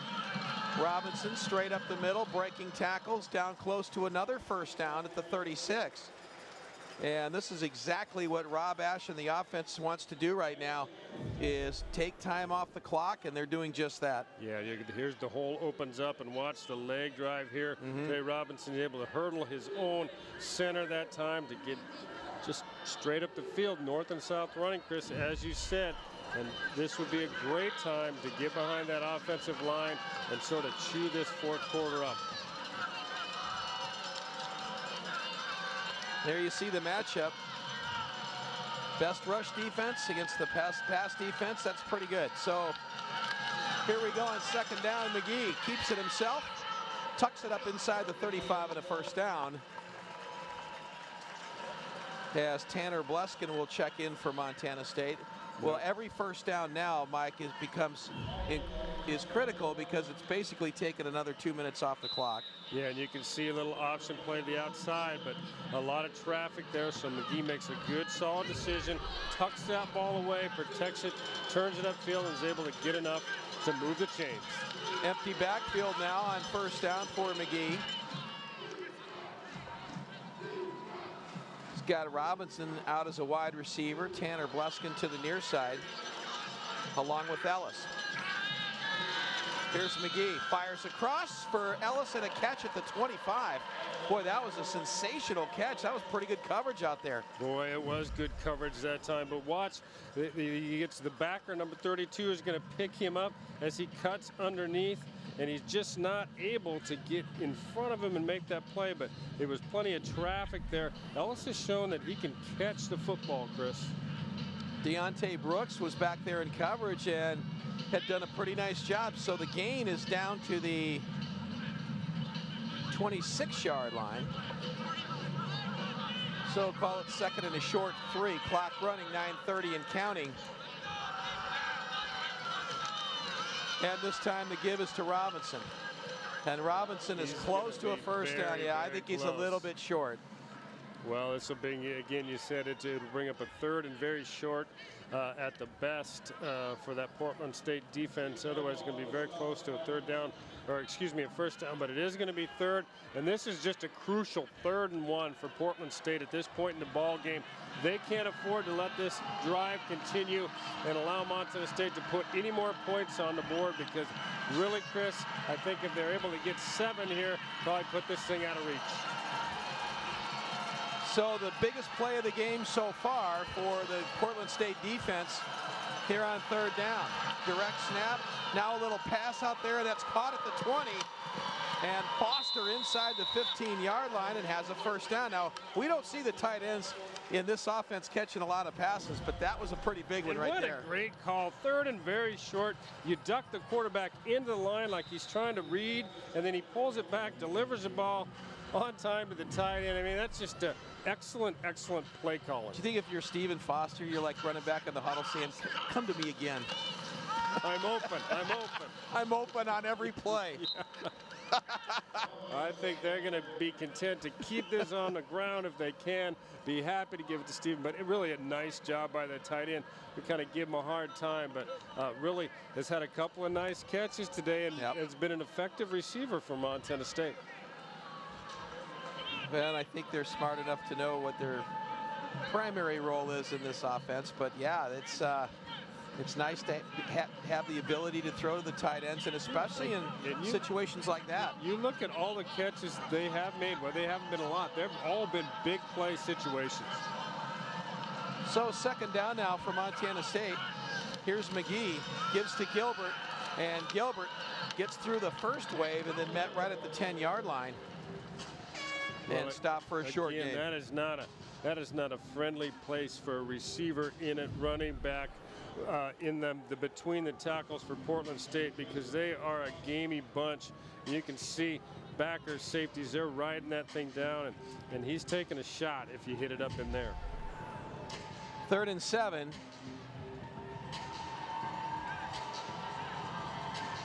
As Montana State's just going to use as much clock as they possibly can, and I think what he's going to do is let the clock run down and call a timeout. Yep. So Coach Ash lets the play clock go all the way down, calls a timeout. Already taken over 6.5 minutes off the clock just on this last drive, Chris. 7:03 to go in the 4th. Back after these words from your local stations. There's only one called the Nile. 12 teams competing in 5 ranch-style events. Wednesday, October 19th, 7 o'clock. Tickets start under $10 or a family 4-pack with tickets, food, and drinks for $49. Tickets at Metro Park box office or online. I've been hunting all over the United States, Canada, and Africa. When the deer or bear or antelope is getting into range, your hair stands on end, your fingers and toes get tingly. It's just an unbelievable adrenaline rush. I shot a SCI gold medal warthog, top 25 in the world at 6 yards. My passion lies in hunting. Where else could I work and have so much? Portland State trying to hold the Cats to a field goal here as McGee looks to the back of the end zone, now fires in and out of the hands of Elvis Aqua, incomplete, and 4th down. Well designed play and well delivered that time. Looked like it was a strike to Aqua. He got man coverage on the outside. They roll away and they drag him all the way underneath the field, and you'll see the throw here. It looks like it's delivered on target. Just, you could see Elvis's head turn away from the ball right at the end of that. And just didn't allow him to bring that thing in. A rare miss by that young man. 26-yard field goal attempt by Cunningham. Kick on the way, and it's good. And it comes with 6:52 to go in the 4th. And that ups the margin to 38-22. Montana State leads. Cunningham ups the lead to 38-30. As Cunningham kicks it deep down inside the 5-yard line. This one brought out over the 30. Brought down by a host of tacklers, and the Vikings now will have the ball at the 37. Now, a victory of sorts, Mike, for the Portland State team on that last drive. I say that because they keep Montana State out of the end zone. Cunningham's field goal ups the lead to 16, but it's still a 2-possession game. Right, obviously you've got to succeed on a couple of 2-point conversions, but you really got to feel with just under 7 minutes that you're still in it. Whereas, boy, they put 7 on the board there, it probably puts a nail in the coffin. Just not enough time to get on the board, enough to come back and take this thing over. But yeah, they are absolutely still in this ball game. Forward scoring drive, 11 plays, 52 yards. So the Vikings now, with a sense of urgency, trailing by 16, have the football. Kavanaugh flips it out there in and out of the hands of McCaffrey. It'll bring up 2nd and 10. Yeah, I think you have to think in terms of Portland State. You have to think in terms of how can we win the game, not whether we can. How do we win? Well, we have to hold the Bobcats to a field goal. Then we need 2 touchdowns with the 2-point conversion. So that's obviously their way to get back into this one, and they need to start it quickly here in the 4th as we're down inside 7 minutes. Yeah, and I think, you see as they go with the 5-wide set here, that they're clearly going to throw the ball, but you've still got the ability of Kavanaugh to pull that thing and get it upfield on his own. Kavanaugh almost has this one picked off, and a huge hit on, it's going to be a late hit, they're going to say, on Fuller. I'm not so sure I understand that unless they're going to say that he was up top on the head, because that ball went through. It was tipped by Bethley, before Fuller, he was just driving up on that thing. Pretty tough call if that's if they're going to call that late. I don't understand it, but.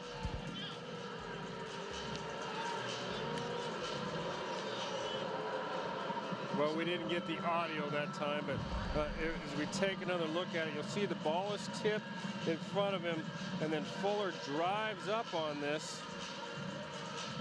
Yeah, that's, I guess, hands to the face, hands to the head, but really didn't look like that type of a really vicious hit. It certainly wasn't late. A.J. Powell is the one that got cracked on the play, but Vikings now have a first down inside Montana State territory from the 48. Kavanaugh operates with a 5-receiver set.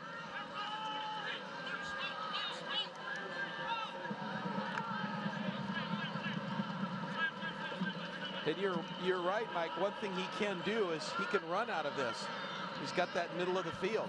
Here comes the blitz by Montana State, and they got him. They got him at the 40-yard line. He took a vicious shot. Well, they're going to call that incomplete, ruling that his arm was going forward, but he can't run out of this, Chris. This is just a flat-out lick by Daly coming unobstructed from the outside. Schreibeis was coming from the other end, but watch it, he drive back. He does not see this coming, being a left-handed quarterback, and he just takes a huge shot that time by 41 Daly. When you're in this situation in the ball game, you know it's coming. I mean, they can pin their ears back and come after him now. So second down for Kavanaugh. Looks left, fires, that's caught by Lewis, and Lewis takes it down to the 42. And when you can get that kind of pressure that we saw in the previous play, this is what you limit them to. They're forced to go underneath, get rid of that thing early in a short route, which really allows the defense, if they can stay behind you, you're not going to give up that big score. But, you know, you've got to have time if you're going to get the ball up the field. And right now, the Montana State front has taken that away from Connor Kavanaugh. So another key third down play. Kavanaugh fires, this one broken up by, now a late flag comes in, and they're going to get Jones on the pass interference. Boy, that came in late from behind the play. It did, and behind the play being the key thing. You know, you hate to complain about officiating, and I'm not saying that this is a bad call, but, you know, that official was in the worst angle of any of them to make that call. Defense number 13. Spot penalty and spot foul. Automatic first down. So the drive will. You can see he sets up, delivers the ball on time, but from that angle, you really can't see anything that I think could have been called there. Here's the sack from earlier in this series, and that's just a good smack there. McCaffrey makes the catch, but all that's going to do is chew up some clock because gain was just 1 on the play. Yeah, and Montana State has forced him now to throw the ball underneath into the middle of the field, which, as you said, Chris, doesn't allow you, if you complete it, you're going to be tackled. You're not going to have the opportunity to get out of bounds and stop the clock. 2nd and 6, and Kavanaugh's going to have a first down and then some as he takes it down inside the 15 to the 12-yard line.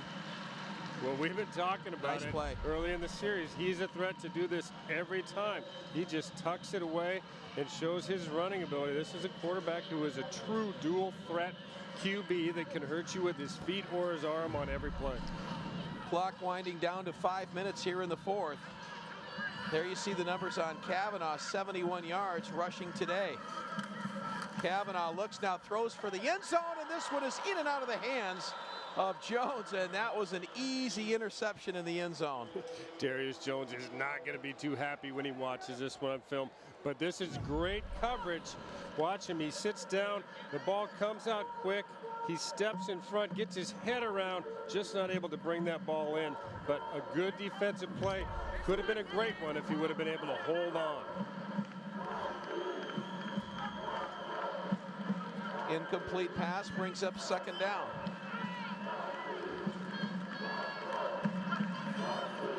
Kavanaugh looks across the middle. This is caught. Stretching for the goal line. He'll be just short. So Lewis hauls it in on the slant pattern and takes it down inside the 5, inside the 1, and that sets up 1st and goal. Lewis has really been a great contributor. He's been on special teams all day. He's made some nice returns. Boy, and this time, when you go over that middle, you know you're going to get hit, Chris. He did a good job of concentrating to bring that ball in, took a couple of pretty big pops and almost got that thing in the end zone for Portland State. So Kavanaugh on 1st and goal has McCaffrey in at running back. And he's met behind the line of scrimmage, and he won't get there. Wow. That's another big, huge goal line stop that time by Montana State. And the defensive front gets the push, and I'm not sure who it was that was able to come up from their linebacker spot, but it looked like Noe Makaola was there, and they've been solid down there, but you know, when you're in this situation, it's tough to keep putting these type of goal line stands together. And more important, clock continues to run, so 2nd and goal. They shift the formation to the left here as they'll give to McCaffrey, and McCaffrey gets into the end zone for the touchdown. So hold on, this one isn't over just yet as McCaffrey takes it in from a yard out. And it's now a 10-point game. Good job by that offensive line. As you said, Chris, Portland State overloads this left side. They got all kind of bodies over there, and they do a good job of getting a piece of virtually every defender, getting a nice crease for McCaffrey, and he was able to just waltz that thing in the end zone nearly untouched. Well, they've got to go for 2, of course. The 2-point conversion. Let's see what they come with. They've been... Well, these are the sort of things that you've sort of got this play in your pocket all week, that you've seen something on film that if you're in this situation you'd like to go to. They are going to go 5 wide, and you're going to have man coverage. So here's Kavanaugh. Throws into the end zone, and this is caught for the 2-point conversion, and that was huge. Lewis brings it in. It was good coverage on the play, but the Vikings now closed it within 8 at 38-30 with 3:46 to go in the 4th.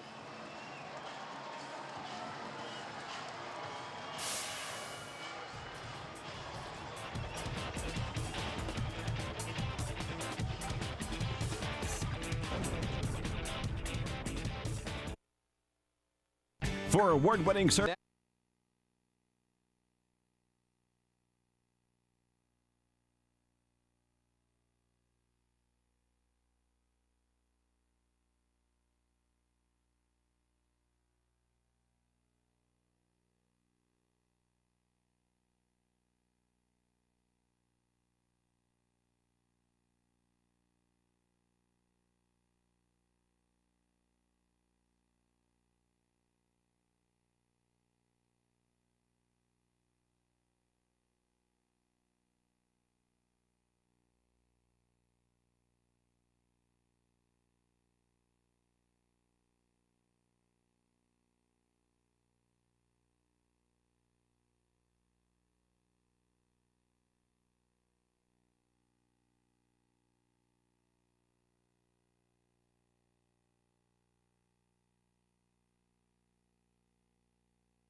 Well, I always think about the worst case scenario. So actually we were ahead by 13, had the nice drive going on, and I thought to myself, 13-point lead and 2 touchdowns, 14, you're going to lose by 1. So I told Coach Wright as we got closer that we really had to protect the ball and make sure we at least got a field goal so we would be up 16 points.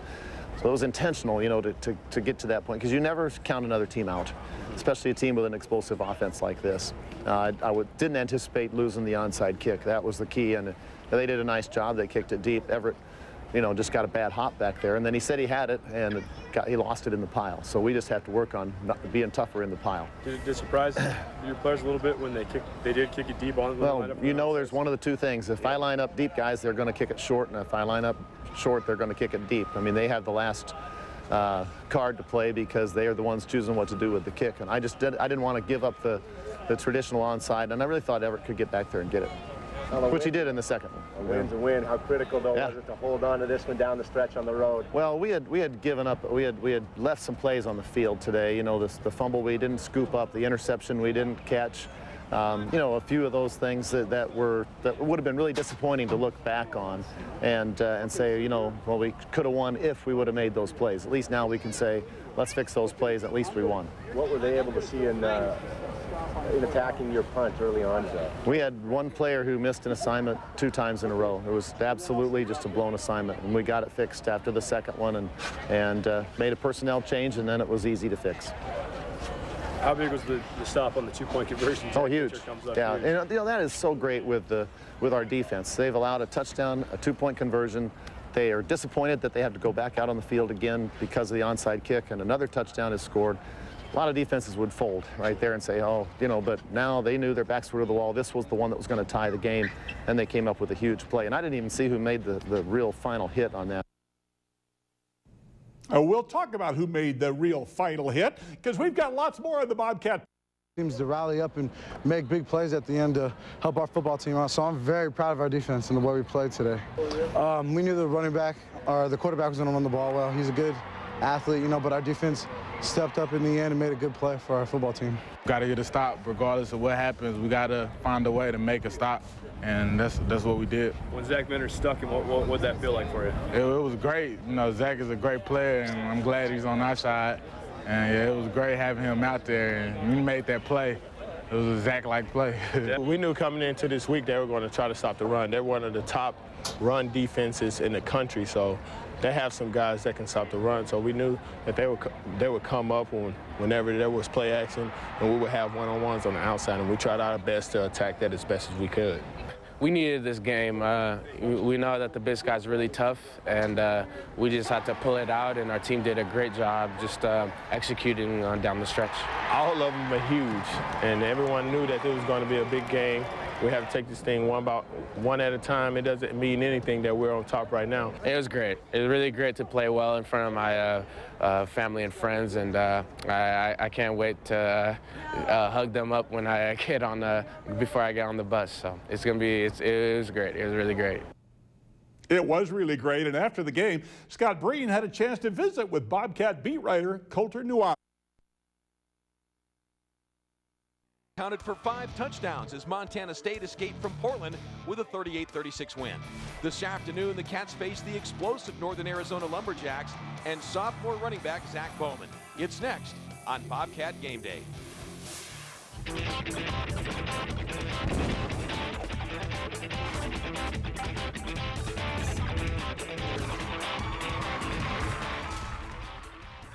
From Bobcat Stadium in Bozeman, this is Bobcat Game Day. This afternoon, it's Big Sky Conference football as Montana State welcomes in the Lumberjacks from Northern Arizona. Hi again, everyone. I'm Chris Byers along with Mike Callahan. And Mike, we look at this Northern Arizona football team at 2-3 on the season. That is deceiving. It really is. They are really just 2 plays away from being 3-0 in the Big Sky. They've had some pleasant surprises this year, especially a quarterback. He was a third stringer last year. He stepped into a starting role, and he has been good this year. Yeah, they come in with the #1 offense in the league, putting up over 450 yards per contest, and they are led by the quarterback, Kerry Grossert.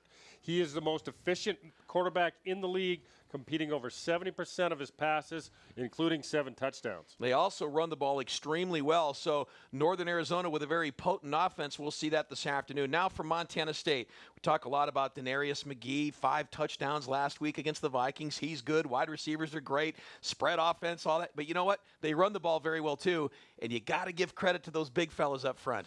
Yeah, despite being a real mix and match situation with the injuries that they've had, the offensive front has been tremendous. We'll see some more changes with that group today, but the constant has been the senior Alex Terrian. He's making his 33rd consecutive start this afternoon, which includes starts at center, guard, and tackle. Wow, that's amazing. So Montana State, Northern Arizona, set to go now for the keys to the game. Let's go down on the field and join A.J. Donatoni. Hi, A.J.